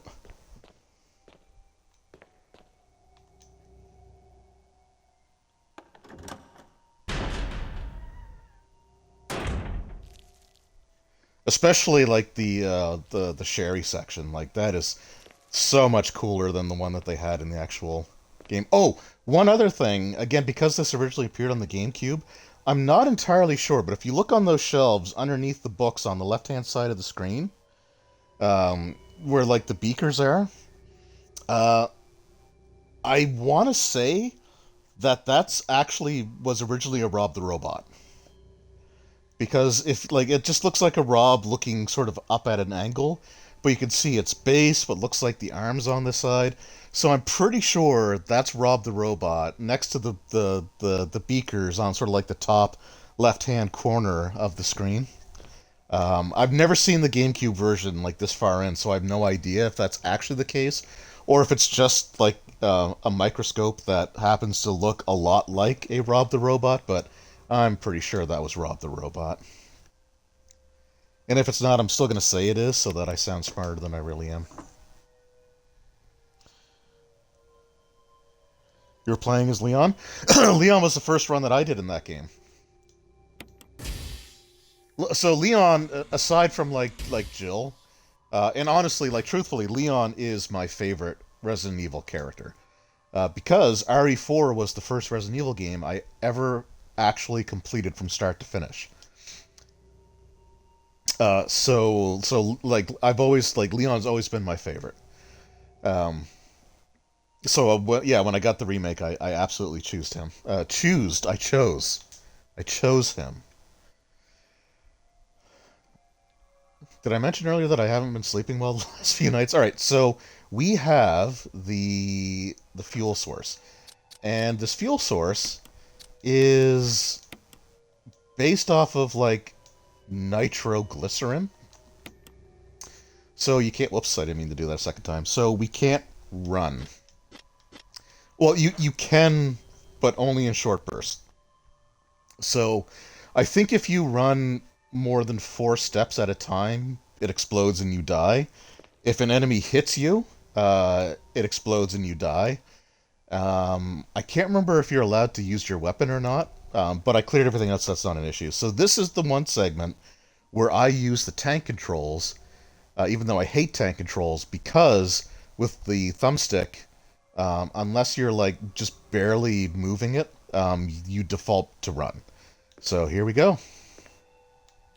And so you can go like, it's like, you know, 1... I'm also bad with like lining things up, so you can go like 1, 2, and then you can go 1, 2. So you can run a little bit, just not very far.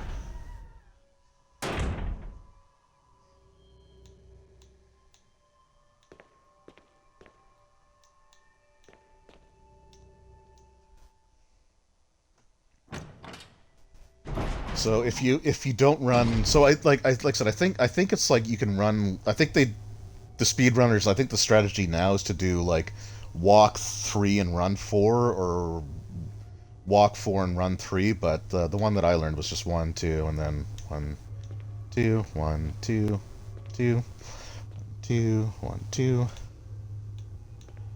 1, 2, 1, 2.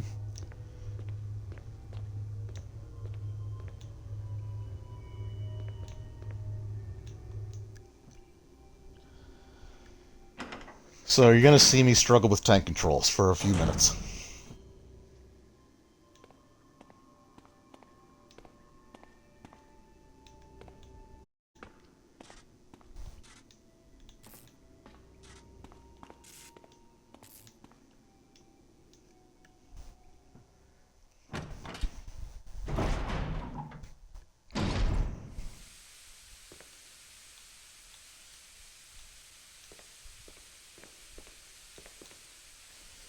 Also, the one benefit of the tank controls is that you don't, it doesn't screw up when you do the camera transitions.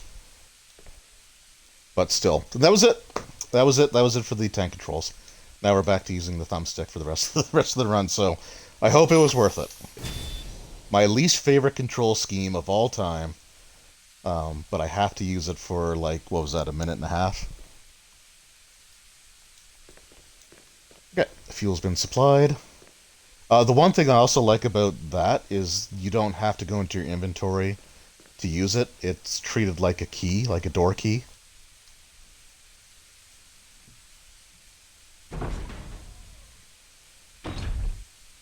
And I think that's pretty much it.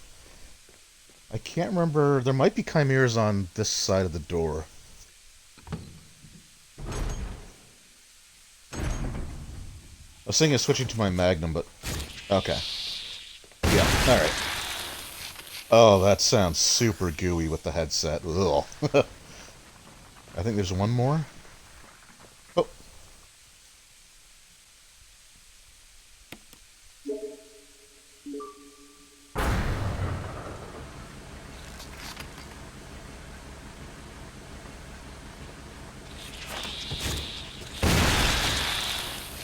Ugh. Yeah, I'm definitely not playing this with the headset on unless I'm streaming, because that sounds so gross in the ears. So we will just reload that, and we're going to switch over to this. Oh, oh, oh. Not that it really matters, but taser battery.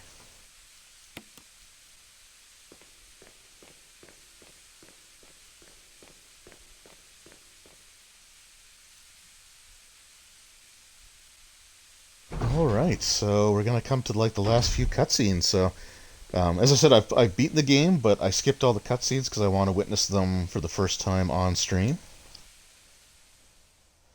So I know the events that happen, but I don't know how the voice acting is done in the cutscenes here. Because I know, like, in the original, there was some great stuff, but... Oh, also, annoyingly enough, you have to press this first to use the elevator. You can't just use the elevator. The only reason I say that... Barry, Oh, hold on. Could have at least waited up for me, you know? let's go. Yeah. I mean, you've only betrayed me once so far, so we're good. So if you just like try to press the elevator door, like interact with it like a normal door, it will tell you that you have to press the button that's like 2 feet off to the side. And I did that. Both times that I've gotten this far, I forgot to press the button first. Barry. Alright, super ominous door, let's go.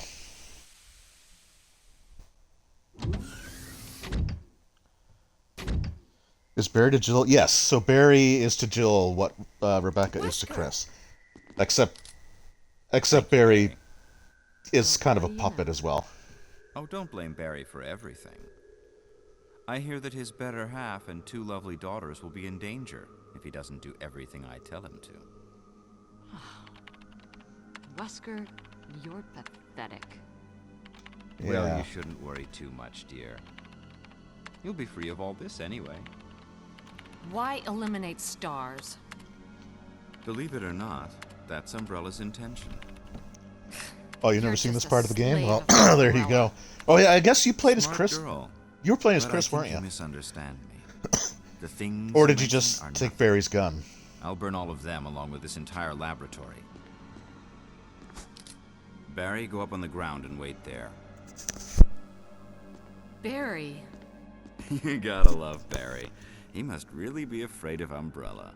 You Wow, and Umbrella that took delivery. his family. You bastard. Oh, Dude. Umbrella? Well, I used some carrots and sticks to cow him, but it had nothing to do with Umbrella. I just used Barry for my personal interests. Though both you and Barry seem to think I was following Umbrella's orders. Yeah, Barry's gun is the one shot. What are so you if you, planning? you could take it earlier in the Guess game. it's time for show and tell. I think it gives you 6 or 7 shots, no reloads, but it one hit kills everything. But if you take his gun, you can't get best ending.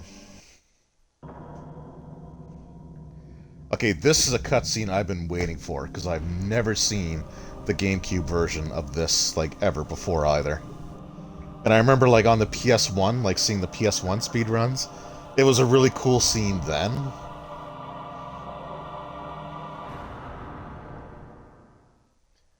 It's magnificent. For the sake of this thing. You know, I hate goodbyes. Do you? Barry.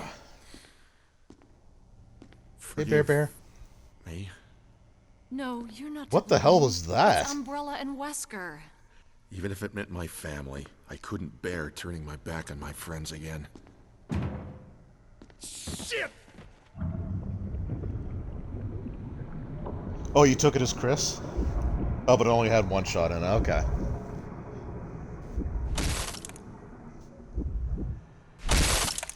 So I guess we don't see the Tyrant attack Wesker. damn it! Or do we? Oh, maybe we still do. Jill and Barry together. You said this part of the game? I don't blame you. You want a piece of me? Oh, Barry. What? Premature. No! I didn't want a piece of you. You wanted the whole damn thing. You viral cultured freak! Oh, man, that is so cool. Okay, run. I forgot that I was that close to him. Alright. Okay, that is the ultimate bioorganic weapon, people.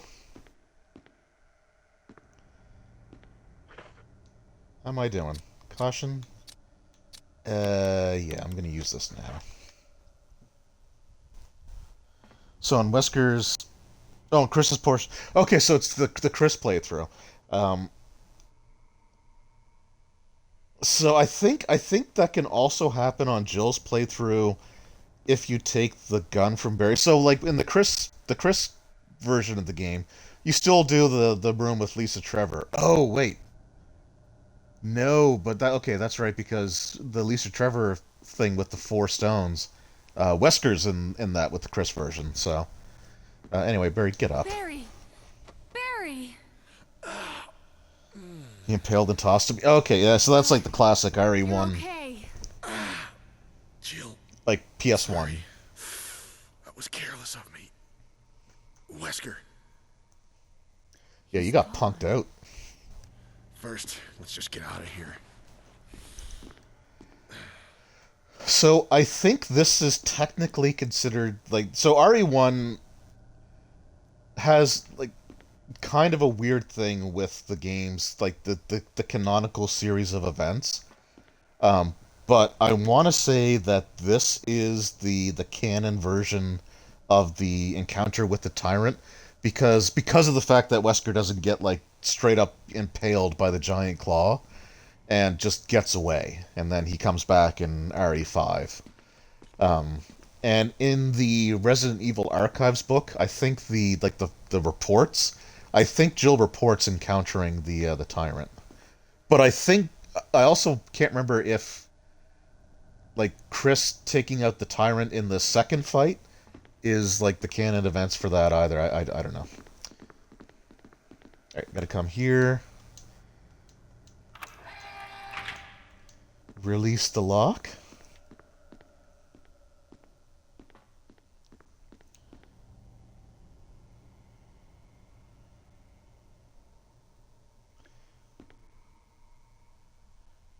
Oh, yeah, RE lore, like, I find it very, very fascinating. Like, if you can track down the Resident Evil Archives books, there were 2 of them that came out.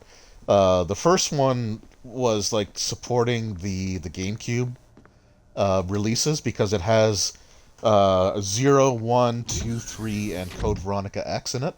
And the cover art that it shows is all the GameCube versions. And then they had one come out, the second book covers RE4 and 5. Let's hurry. Excuse me. I think they bundled them together like after the second one came out. But the first one is amazing.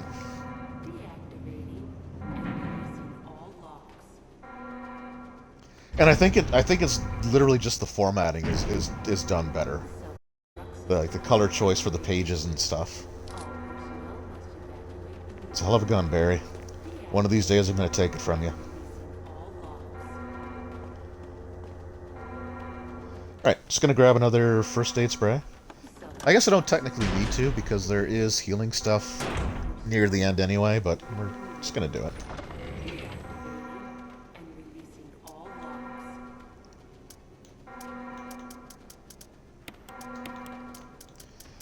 I am also going to... I'm actually going to save here if I can.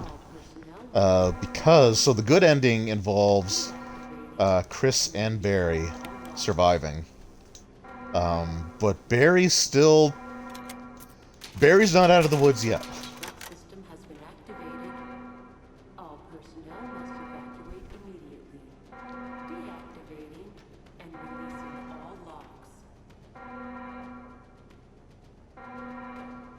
Oh, you got into the lore for zombies for Call of Duty. Was there actually a lore for that? I've never actually played zombies. Although there was, I forget which one it was. Also, we're going to reload there. I can't remember which one it was, but one of the Call of Duty zombie games, or zombie versions,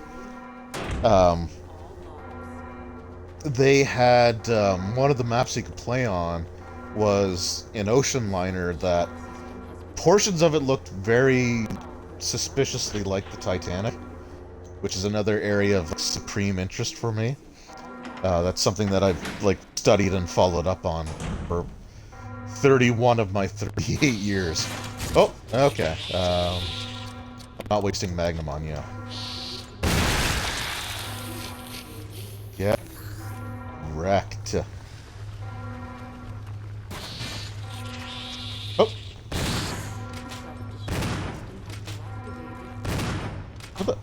Where the hell did you go? Oh! Oh! Okay, aim down, Jill. I didn't even see that there. That's cool. Mind caution again? No, I'm good. Oh, it actually was the Titan? Okay, that's awesome. Black Ops 3. Oh!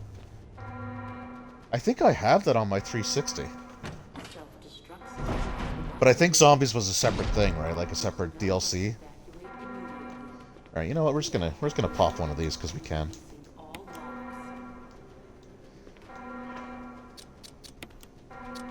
Because even though the self-destruct is going on, we're really not in a hurry until later. Resident Evil, The Umbrella Conspiracy...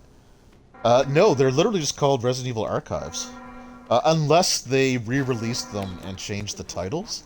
It's literally just called Resident Evil Archives 1 and 2.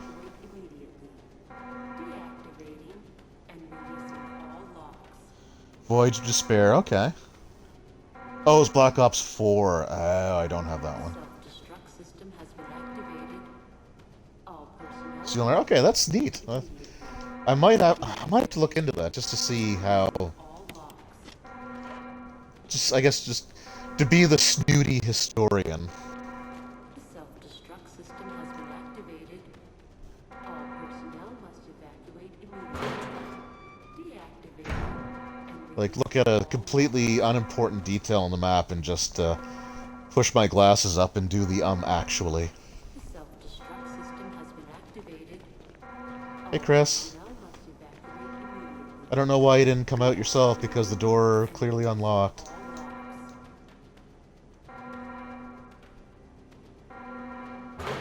Oh, these are 1 and 2? Okay. Yeah, I think those were the only ones that they did like that. But they're awesome Jill. books. Sorry about the wait. So everything's taken care of? Almost. Well, almost. Now let's get she the hell says out of that. here. Self-destruct system has been activated. All Okay, so here's something that, just in case you're running low on ammo, if you actually go back in here, I believe it's shotgun shells. I believe. But what's also kind of weird is that this is like the only angle in the game that looks like it's like on a CRT, like security camera. Right, like you can see like the scan lines and the effect where it's just I don't know why they did that for that one room.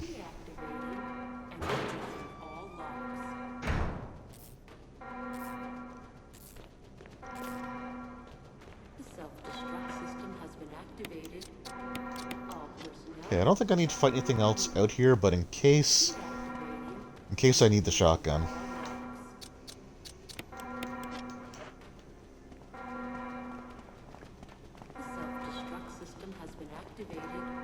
Oops, stupid camera angles.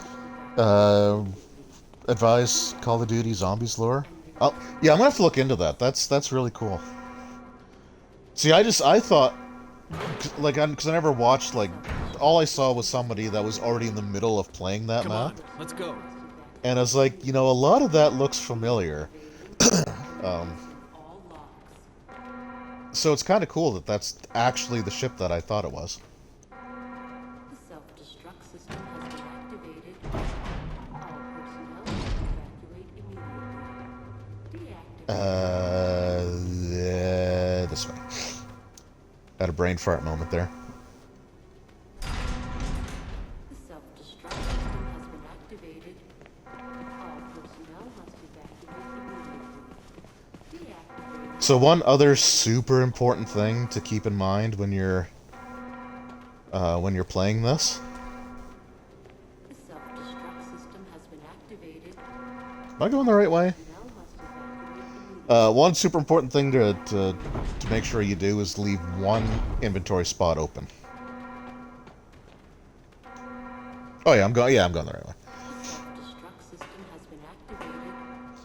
It's based on the Titanic, but there's...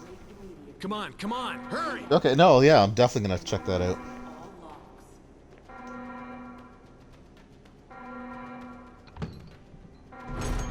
The self-destruct system has been activated. All personnel must evacuate. Just grab these shotgun shells. Deactivating and releasing all locks. I'll grab one of these just in case I really screw up.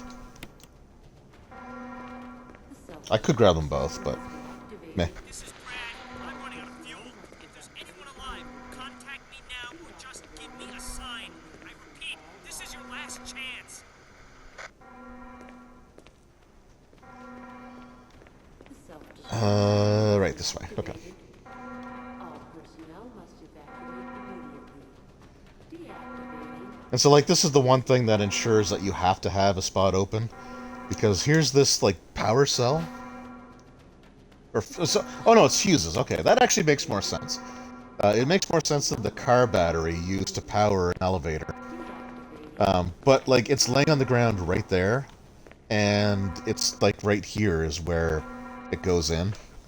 The self-destruct system has been activated. So that's like, literally there so that you have to have... To detonation. That you have to have an inventory slot open. Damn it! We're almost there! Jill, you just get in contact with Brad. No! We can make it. Jill, ladies first. Chris! Would you let me have my moments too? All right. We'll rendezvous at the heliport. Yeah, you kind of need to win, Chris, because you spent this whole time just in a jail cell. And you can't carry very much. And you can't unlock doors. What good are you, actually? Come to think of it. So, okay, and that's why the timer doesn't start until you get on the elevator as well, in case you screw up and need to go back to an item box. So, that's just kind of a, you know... a neat little touch. And then here we have the signal rockets. And the first time I played this, I thought you had to, like, go somewhere specific, but you can literally just pick it up and use it in the same spot. Now, if you're going for the bad ending, like, if you don't rescue Chris, I think if you don't rescue Chris or have Barry with you, so if Barry dies and you don't have Chris, that was the end of the game. But because we have these guys, we get a final boss fight. And Barry can... Okay, I'll just wait a second here.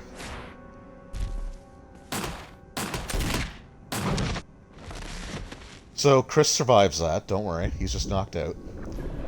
But Barry can totally die here.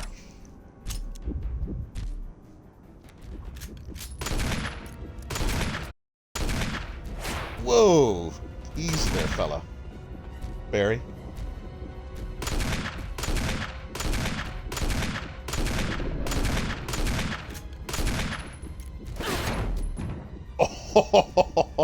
Oh, that looked like it hurt. What am I in?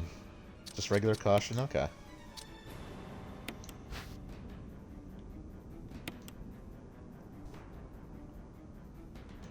Oh, first aid spray.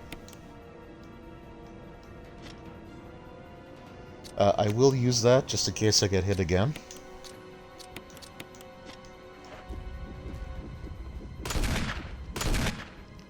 Okay, we're good now. Jill, use it!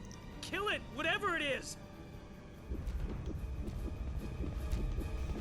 Uh-oh, uh-oh, uh-oh, uh-oh. Don't kill Barry. Please don't kill Barry.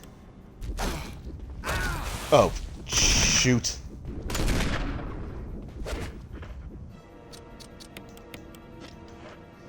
Oh, I hope Barry's alive.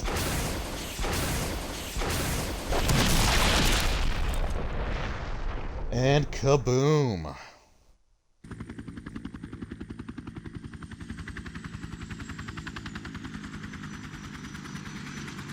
Well, we'll see which ending I get.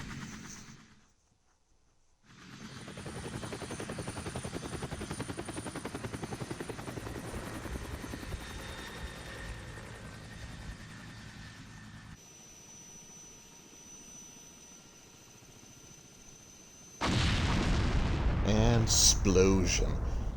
That looks a lot like the explosion from RE0, but I don't know if they've reused it or if it's actually different.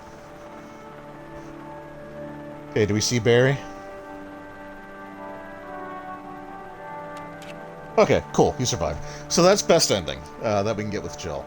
So I think there's like 6 endings. The only thing that really changes is if you fight the Super Tyrant and who's on the helicopter. So with Chris, you can either escape by yourself, or you can escape with you and Rebecca, or you, Rebecca, and Jill. And then with Jill, she can either escape by herself, or she can escape with just Barry, or her, Chris, and Barry. When I first played this myself, like the first time that I went through, this was the ending that I got. The one with Barry and and Chris.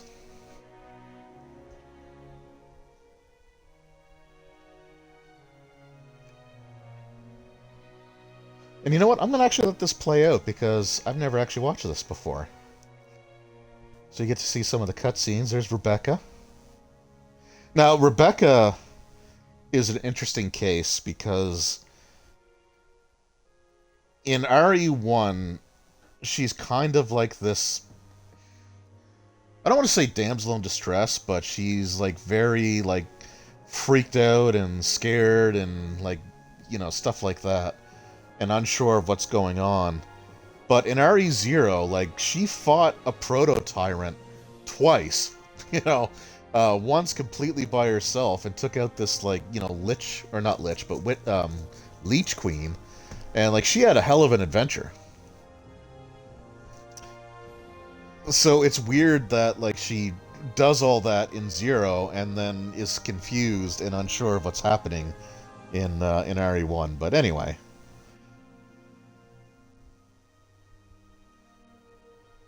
And so I guess Julia Voth didn't do the voiceover. She was just the inspiration for the character model.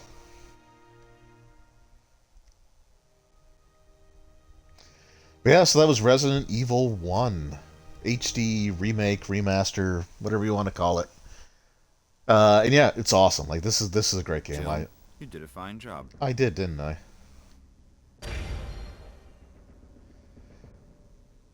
So a new costume has been unlocked, and you can change in the dressing room. Yeah, no, they did. They built them backwards. That is true, because the RE1 remake did come out before Resident Evil 0 on the GameCube. But, like, they knew they were working on it, though, because RE0 was originally on the N64. So it's not like they didn't know that Rebecca was going to be the focus of RE0. And I don't think the story changed between the N64 and GameCube port. So it's still kind of an unusual decision, I guess. But alright, clear data. Oh, we'll put you up top there.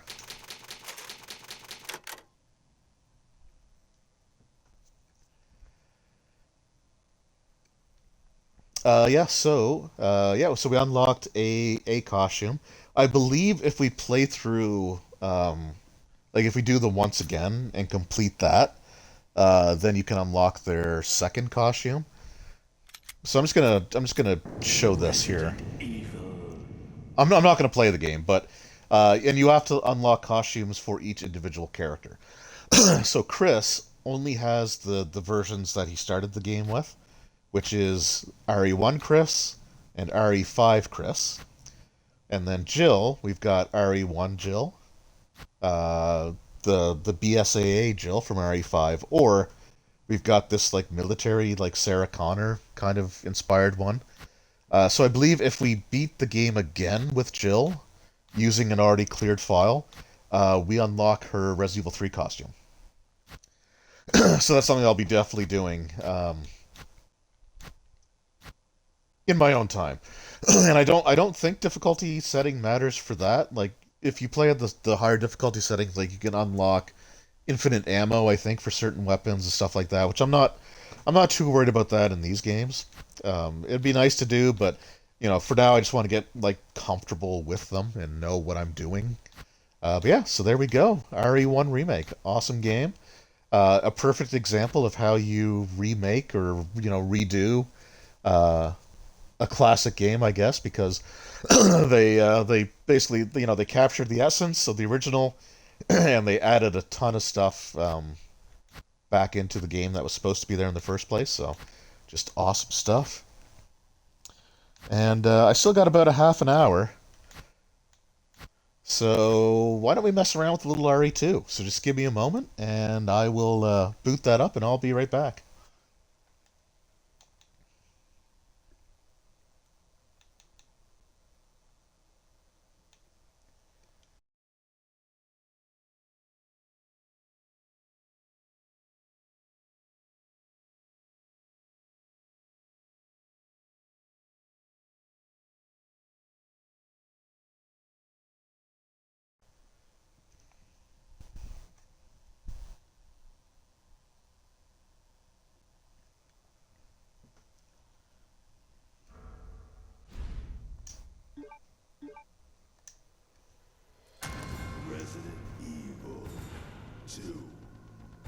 All right. So, what are we gonna do here?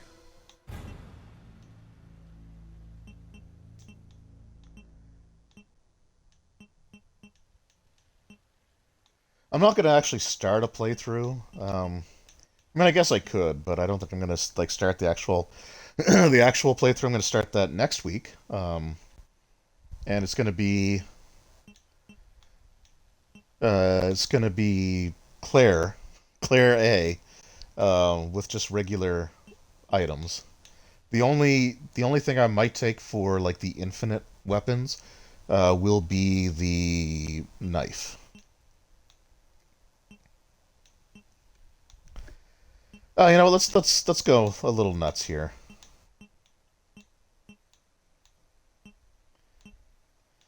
Let's do some Tofu Survivor, some cognac. I have no expectations that I'm actually going to survive this in any way, shape, or form. I'm just going to mess around for a little bit.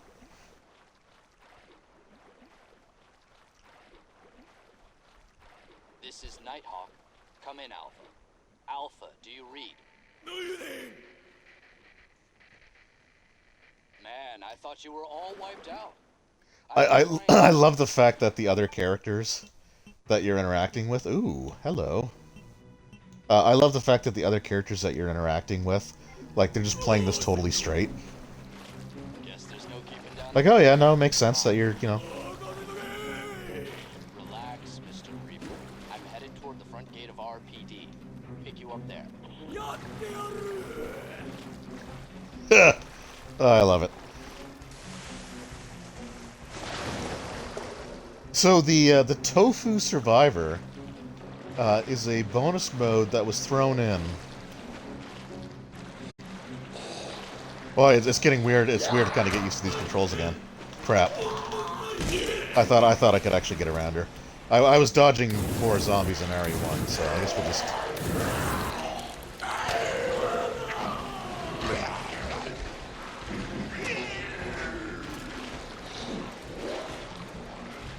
But yeah, so the Tofu Survivor was actually incorporated or put into RE2.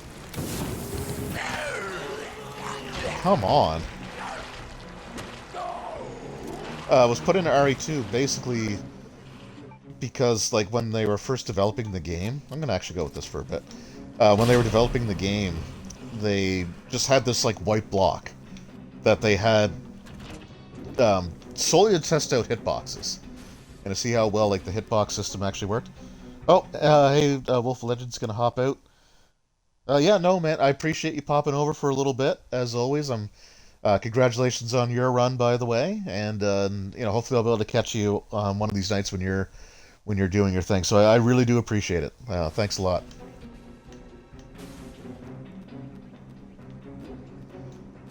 So yeah, so they just had this white rectangle on screen to test out the hitboxes in the game before like rendering like the actual character models into it. Uh-oh.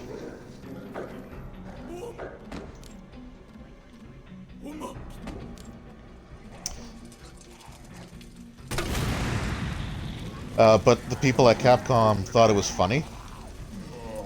Like it just, they thought it looked funny, so they decided to, I can't go through here, can I? No. They thought it looked funny, so oh, Jesus. They thought it looked funny, so they decided just to include it in the game. As a little bonus mode.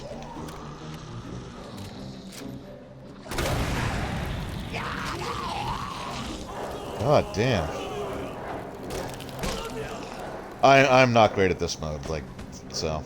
I'm not gonna get very far.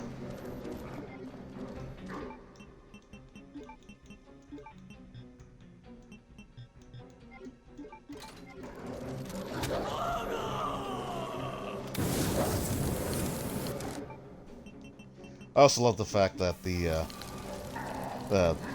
tofu's health is represented by bites coming out of it.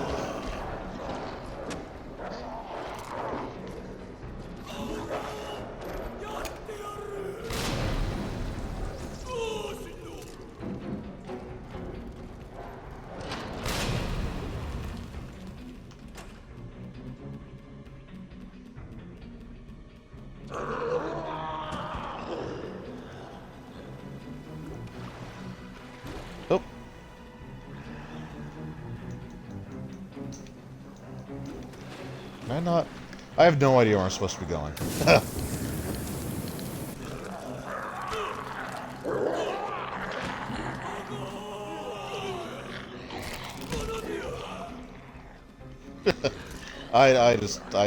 I'm just having fun at this point. So, like, I have no idea where I'm supposed to be going. Map?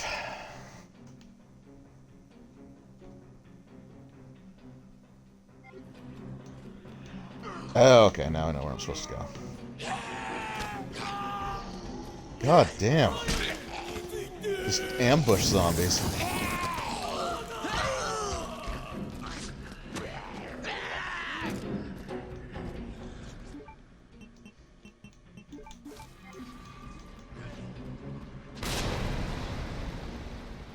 I think that's it for healing items. I don't think you actually ever pick anything up. Looks like bad Swiss cheese. Yeah, basically. I said I'm not going to make it very far. Although this one's not timed. I think the other one that I played was actually... had like a timer on it.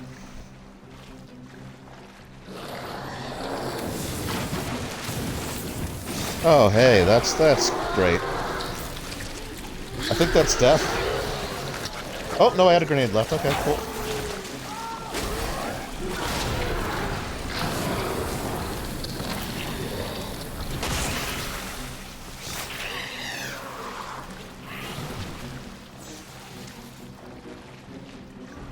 Yeah, I'm totally boned. Which is ironic, considering that I'm completely gelatinous.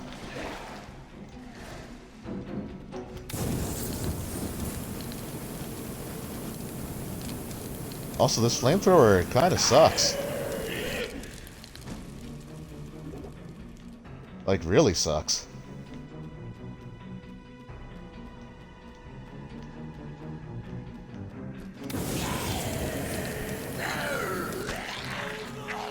Oh, that's it for me.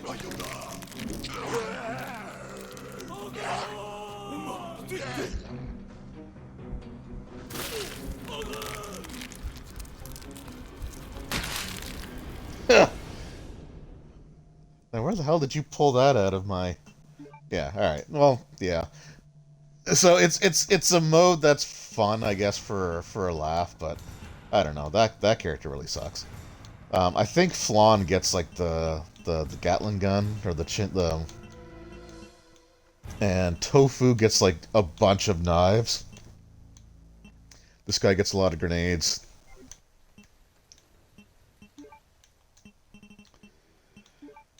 You know what? Let's screw it. You know what? Let's start a little bit of this just because we're here.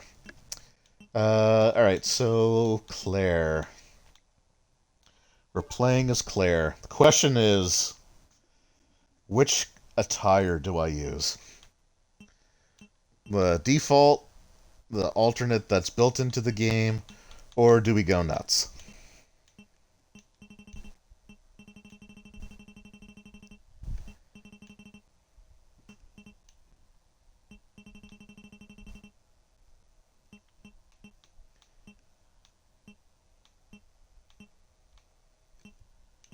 So I think when last time I played Claire, I think Elza Walker was the attire that I used. Go nuts, spin the wheel. Yeah, you know what? I'm just gonna close my eyes and see what happens.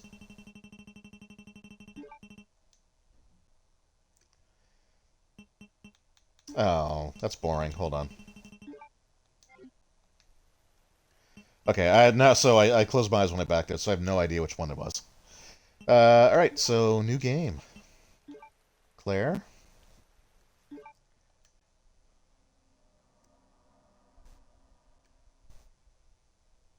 Look, man, I'm serious, okay? I saw this with my own eyes. Oh, I believe you. Well. Oh, I don't know what the skip button is. X? Okay. The option where it tells you how to do it. Oh, I landed back on tank top. Really? Yeah, I'm almost there. Okay, we're switching out of that. Sounds good. I'll be back as soon as I find Chris. Yeah, so the thing that tells you like what the pause menu is, like how to skip, that's covered over on my TV by the Twitch information. Oh, you're gonna be fine, Claire. What the?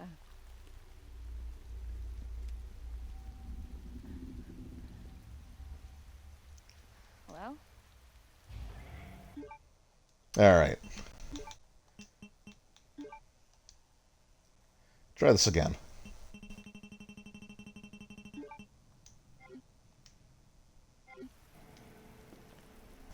Really? Come on. I'm trying to do this without seeing it. And I keep landing on the frickin' tank top. That's crazy.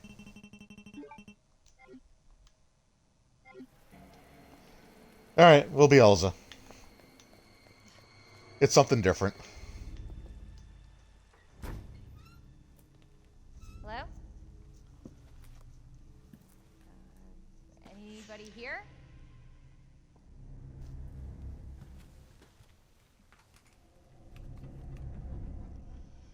Yeah, they designed the character models pretty well.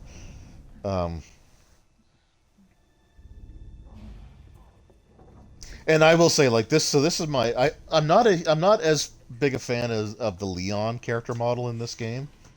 Again, I just RE4 was my first like real Resident Evil game that I played all the way through, and I love 6 and the all the CG movies have Leon in it. So, like I prefer that style for Leon, but this version of Claire is my favorite.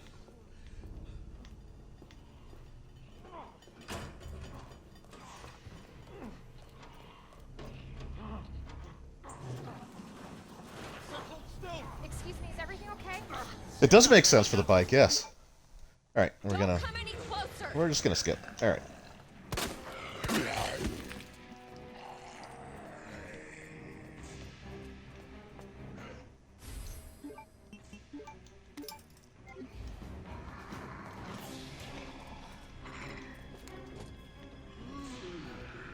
Alright, yeah, we don't need to worry about you.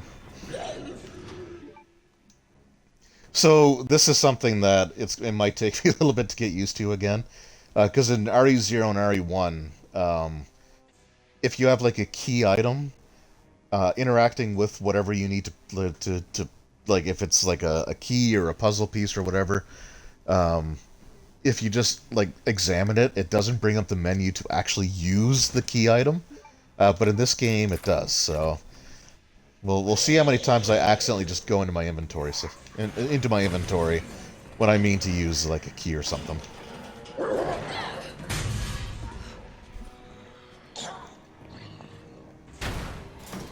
No, don't shoot. Hello, Mr. Grimes.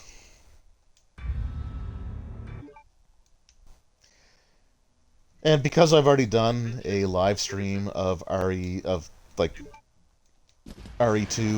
whoa, hold on. I am gonna skip the cutscenes.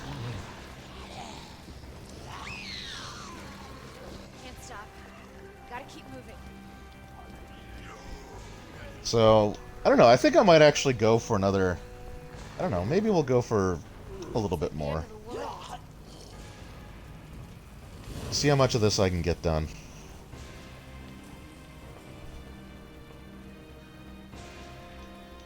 Police station. Almost there.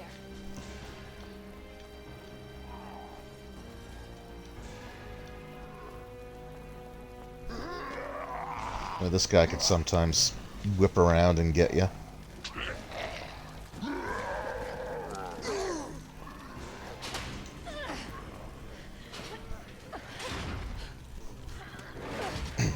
It's been a while since I played this game without using infinite ammo weapons. So this ought to be... this ought to be interesting. Anybody here?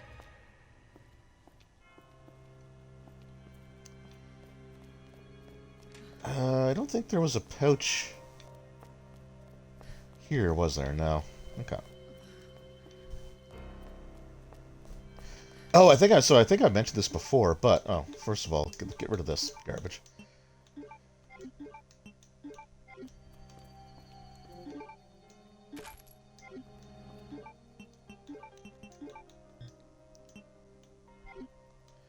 Oh, I guess I can't do that at all, can I? Okay.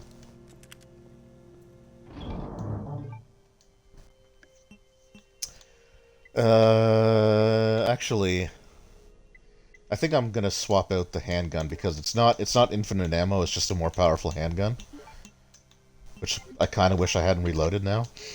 But I'm gonna take the knife out because I just want to show something here. Because I think I mentioned this before, but I never was able to actually show it on stream. So ordinarily you have to go through some stuff. Yes, thank you. You have to go through some you go through like the east side here. You come back and Marvin gives you a knife. You have to use the knife to cut through the tape here to access this portion of the to access the west portion of the police station. Now, if you have the infinite knife, so in this game the knives have durability, which is stupid and annoying, but they have it for whatever reason. And the only difference between this knife and every other knife in the game is that this one won't break. But because the one that you get from Marvin is considered a key item for this particular box, it won't let me use it. So even though I've got the knife, it won't let me use it. Speaking of the knife... Alright, so that's bumper. Like, I actually got to readjust to these controls.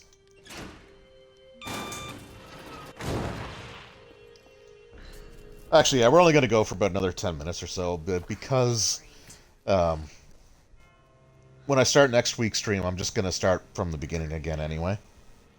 So this is just to fill that 3 hours, because I did put it down as a 3-hour stream, and I could have messed around, I guess, in RE1 a little bit more, but this will de-rust me from RE, from like playing the classic games. Focus, Claire. Focus. Okay, I think there's handgun ammo in here.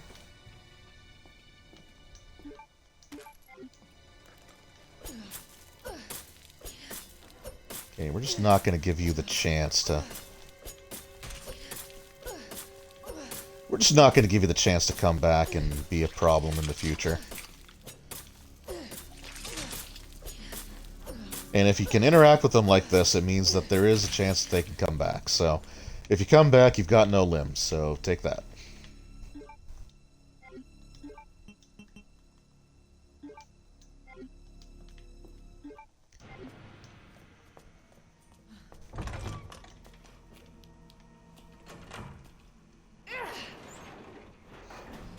And it's been a while since I've done a poll on my YouTube channel, so I might put up a poll to see what costume Claire should wear. If it should be like the 98 polygon one, the noir one,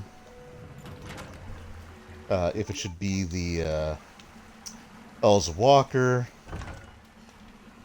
or the military one. Oh my god. Yeah, it's awful, isn't it? Okay, again, we're just gonna make sure that you don't come back. Open up! Hurry! Working on it. Open this goddamn door!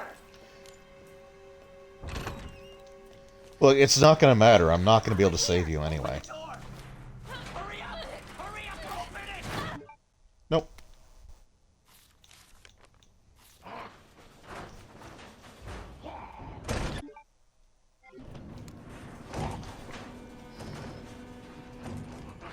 Yeah, the pausing was supposed to actually have him come in sooner.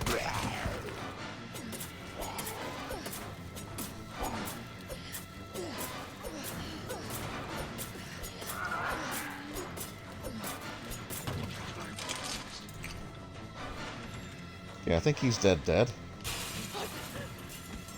Nope, we're just gonna run. Running time.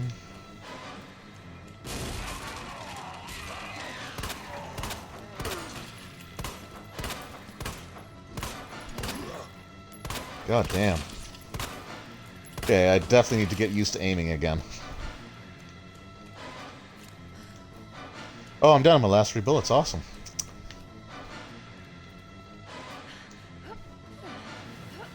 Jeez, make a sanity roll. Yeah, this would definitely call for one if we were playing Call of Cthulhu. Alright, we don't need to. So nobody knows what caused this?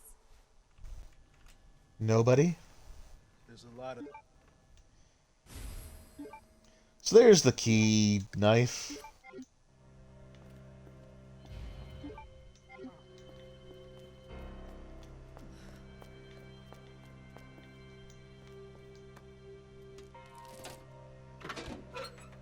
I might actually reconsider the, I might actually reconsider the infinite ammo thing. And then maybe what I'll actually do next week is go through Leon, like Claire A and Leon B, like in the same stream.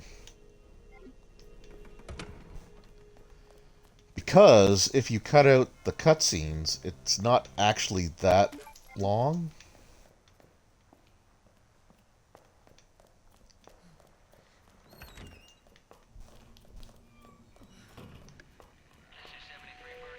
And I think it'd be kind of neat to go through like the entire game like that in a single night.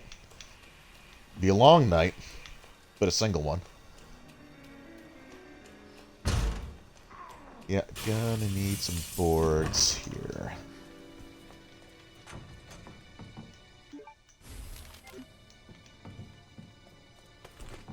Ambitious, yeah, that's one way of saying it. Stupid might be the other one, but we'll see. All right, Tubby.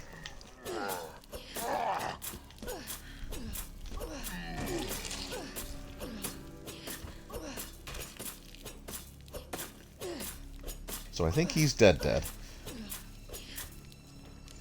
So the knife actually has a really interesting property in this game, in that it does it basically registers a hit on every single frame of animation that it's connecting with the hitbox. Now in the console versions, the frame rate is locked, and I think it's locked at 60, unless you're doing like 4K.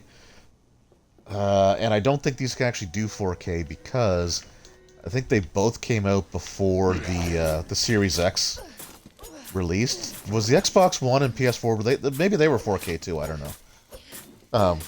Better stab a few more times just to make sure. Hey, you gotta be better safe than sorry, right?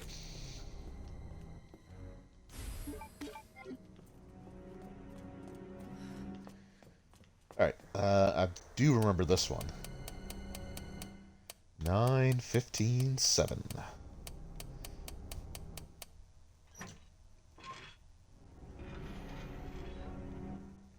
But yeah, no. If you take the cutscenes out of the game, it's not that long to sort of get through.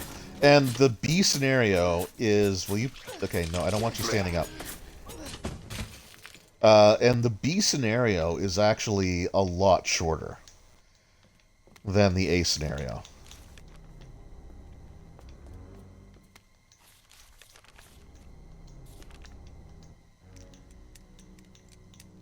NED. And MRG.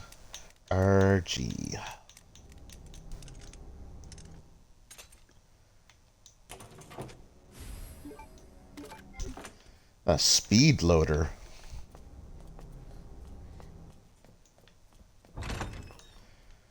And if you're not worried about like completing like all the stuff, then it's really no big deal.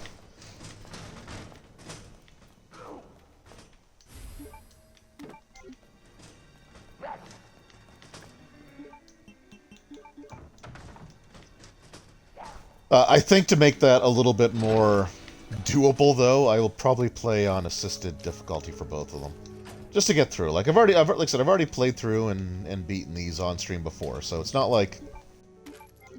Well, scenario B I technically haven't on stream, but so like I've already shown that I can do it.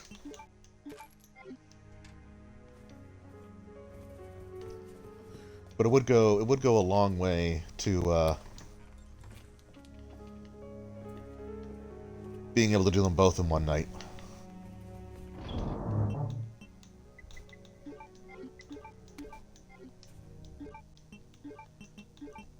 Speed loader.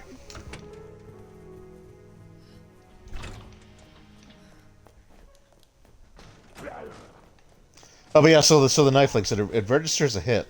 And it does its like full damage on every frame that it's contacting. So on the PC version, of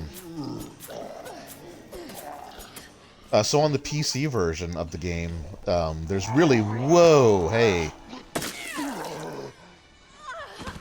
there's really no limit.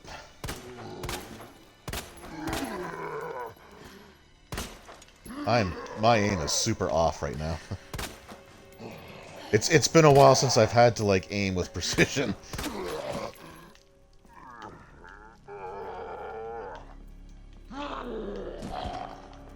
Oh, that's right. I put the other knife away, didn't I? Damn it.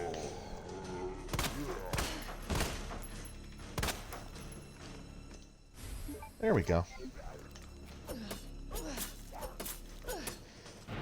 Yeah. So like. Is good. So whatever your computer can do for FPS for frames per second, you can like use that much. Like, so the knife becomes like super overpowered. And actually, in speedrunning, I guess the rule that they have is that they have to cap it at 120 frames per second, because considering like how powerful the knife is, if you go beyond that, like if you can just have it be like unlocked and do whatever the computer will allow, you could have situations where people could just literally buy the most expensive computer they can to get the world record.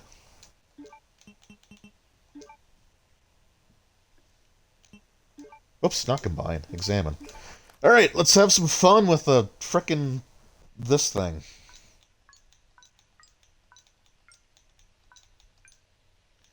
Okay, so that one, okay. Nope, alright, so that one.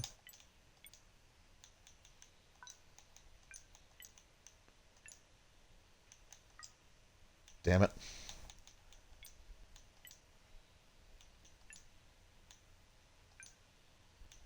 Alright, no. Okay, stop. I gotta do this the right way. Okay.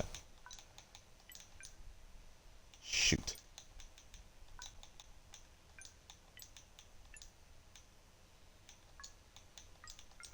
Oh, that wasn't so bad.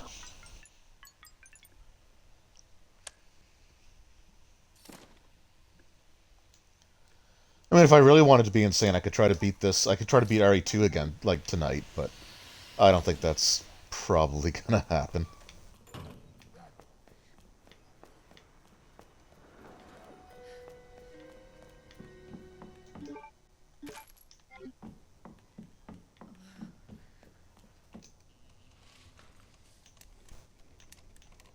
And this one is Devil Cry May.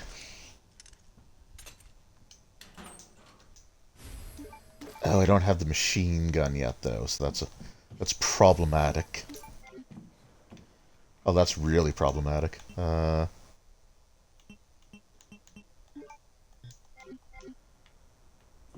Yeah. What was that? Oh wait, no, it's not going to be that problematic because I can do this.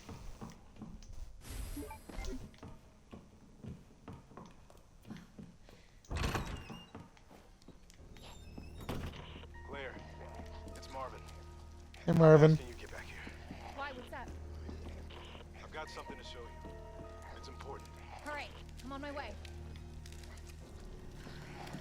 Whoa, whoa, whoa, whoa, whoa, whoa, whoa, whoa, whoa, whoa, whoa.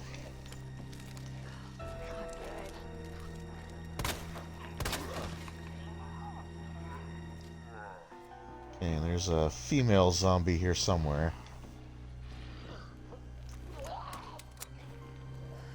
Really wish I knew where she was. 'Cause I can certainly hear her there. Oh, god damn it. Nope, no, no. Okay, nope, we're good. Hey, guys. Yoink.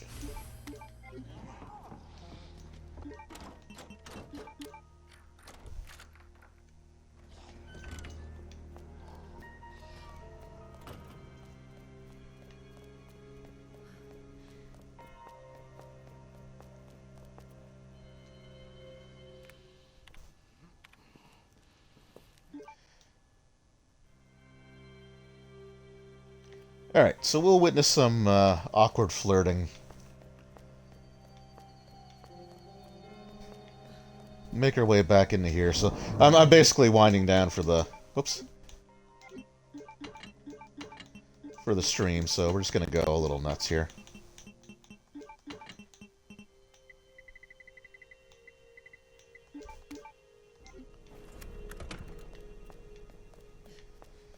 We're just gonna go a little nuts. So we'll watch the cutscene with Claire and Leon having some tension. What was the running gag about continuing the Redfield bloodline?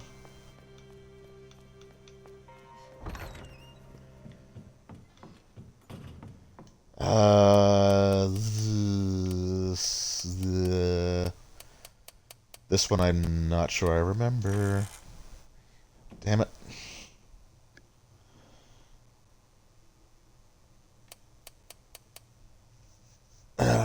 Six to 11? Yeah, there we go.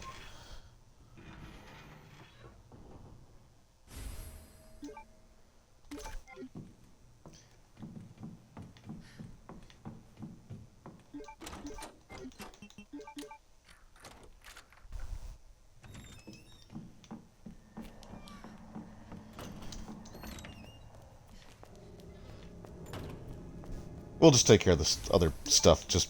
Oh, I put the book away, so alright, no, screw it. Screw it, don't need it.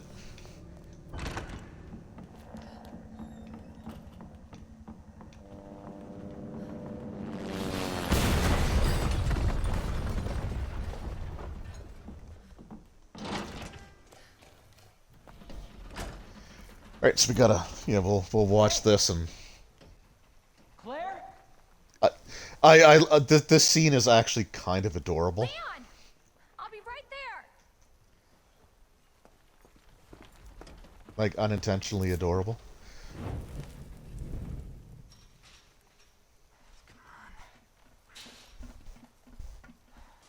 Leon, we really gotta stop meeting like this. Are you alright? Police chopper, it just came out of nowhere. Yeah, I'm fine. I take it you don't have the key. No, I don't. It's good to see your face, though. How are you holding up? I am hanging in there. Hell of a night, huh? Yeah. You find your brother? I did, actually.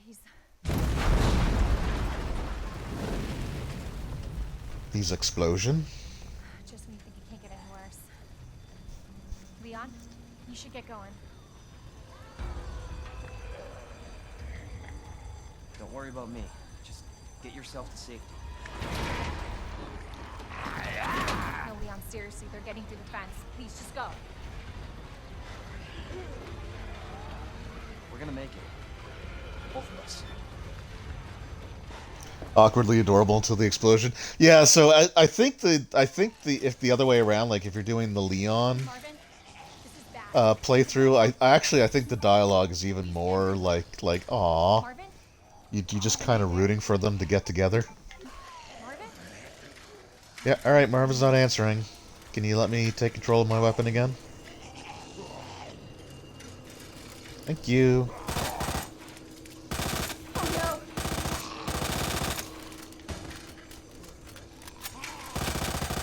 Hell is up with you? Yeah, I don't know. They're messed up, aren't they, Claire? So here are those bolt cutters, by the way, that I mentioned is like the super overused item in the modern Resident Evil games. Oh, also that zombie, by the way, is apparently modeled off of the game's developer. So I actually feel kind of bad for shooting him in the face.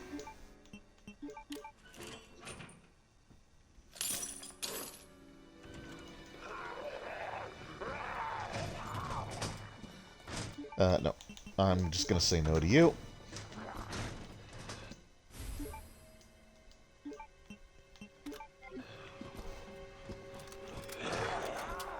Come on, grab me.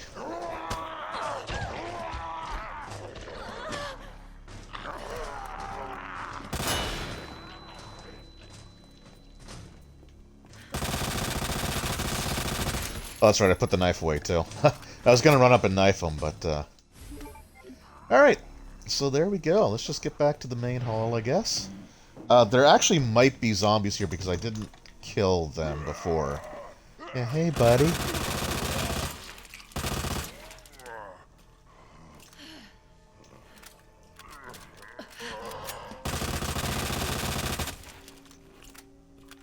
Yeah, I definitely need to de-rust a little bit from these controls because I just tried to reload using the right bumper, which is how you reload in the Halo Master Chief Collection, which I was also been playing off and on for the last, few days. Oh, shoot. I made a whoopsie.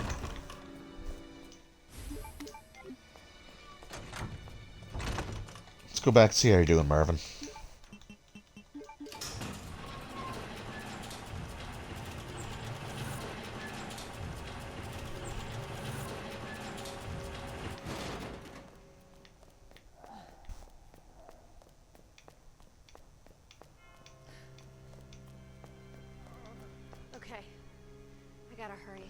Yep. And by that, I mean, I think that's where we're going to end it for this week's stream. I am honestly really tempted to just go through and continue playing, but I think what I'm going to do is do the thing next week where I do Claire A, Leon B, and try to beat the both in the same night, so we're just going to have some fun with it. Which means we're going to make use of all the stuff that we have available to us. We're going to take advantage of the tools that I have, that I've unlocked, and yeah, I think it's going to be a good time. So yeah, so we beat Resident Evil 1. I was able to de-rust a little bit from RE2 because I haven't played this in I don't think I've played RE2 Remake for like the last month, but I've played a ton of like RE0 and RE1 HD remasters, so it's been a while since I played a over-the-shoulder third-person game, so I definitely needed the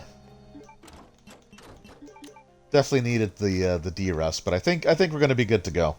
So yeah, so I just want to thank everyone that took time out of their evening to pop in while I'm streaming, and anyone who watches this on YouTube after the fact. Sword Talon, I appreciate you hanging out as always, my friend. It was great to see you. Wolf of Legends, again, I appreciate you hanging out and bringing a few people over with you, including Super Jenny 330. So once again, thank you very much for hanging out. I appreciate it as always. And yeah, if you're watching this on YouTube, like I said, I appreciate that as well. And let me know what your favorite moment from the Resident Evil franchise is, because that might be interesting to see what people say to that. So thanks again, everyone. I appreciate it. It really does mean a lot to me. And I will see you all next time. Take care.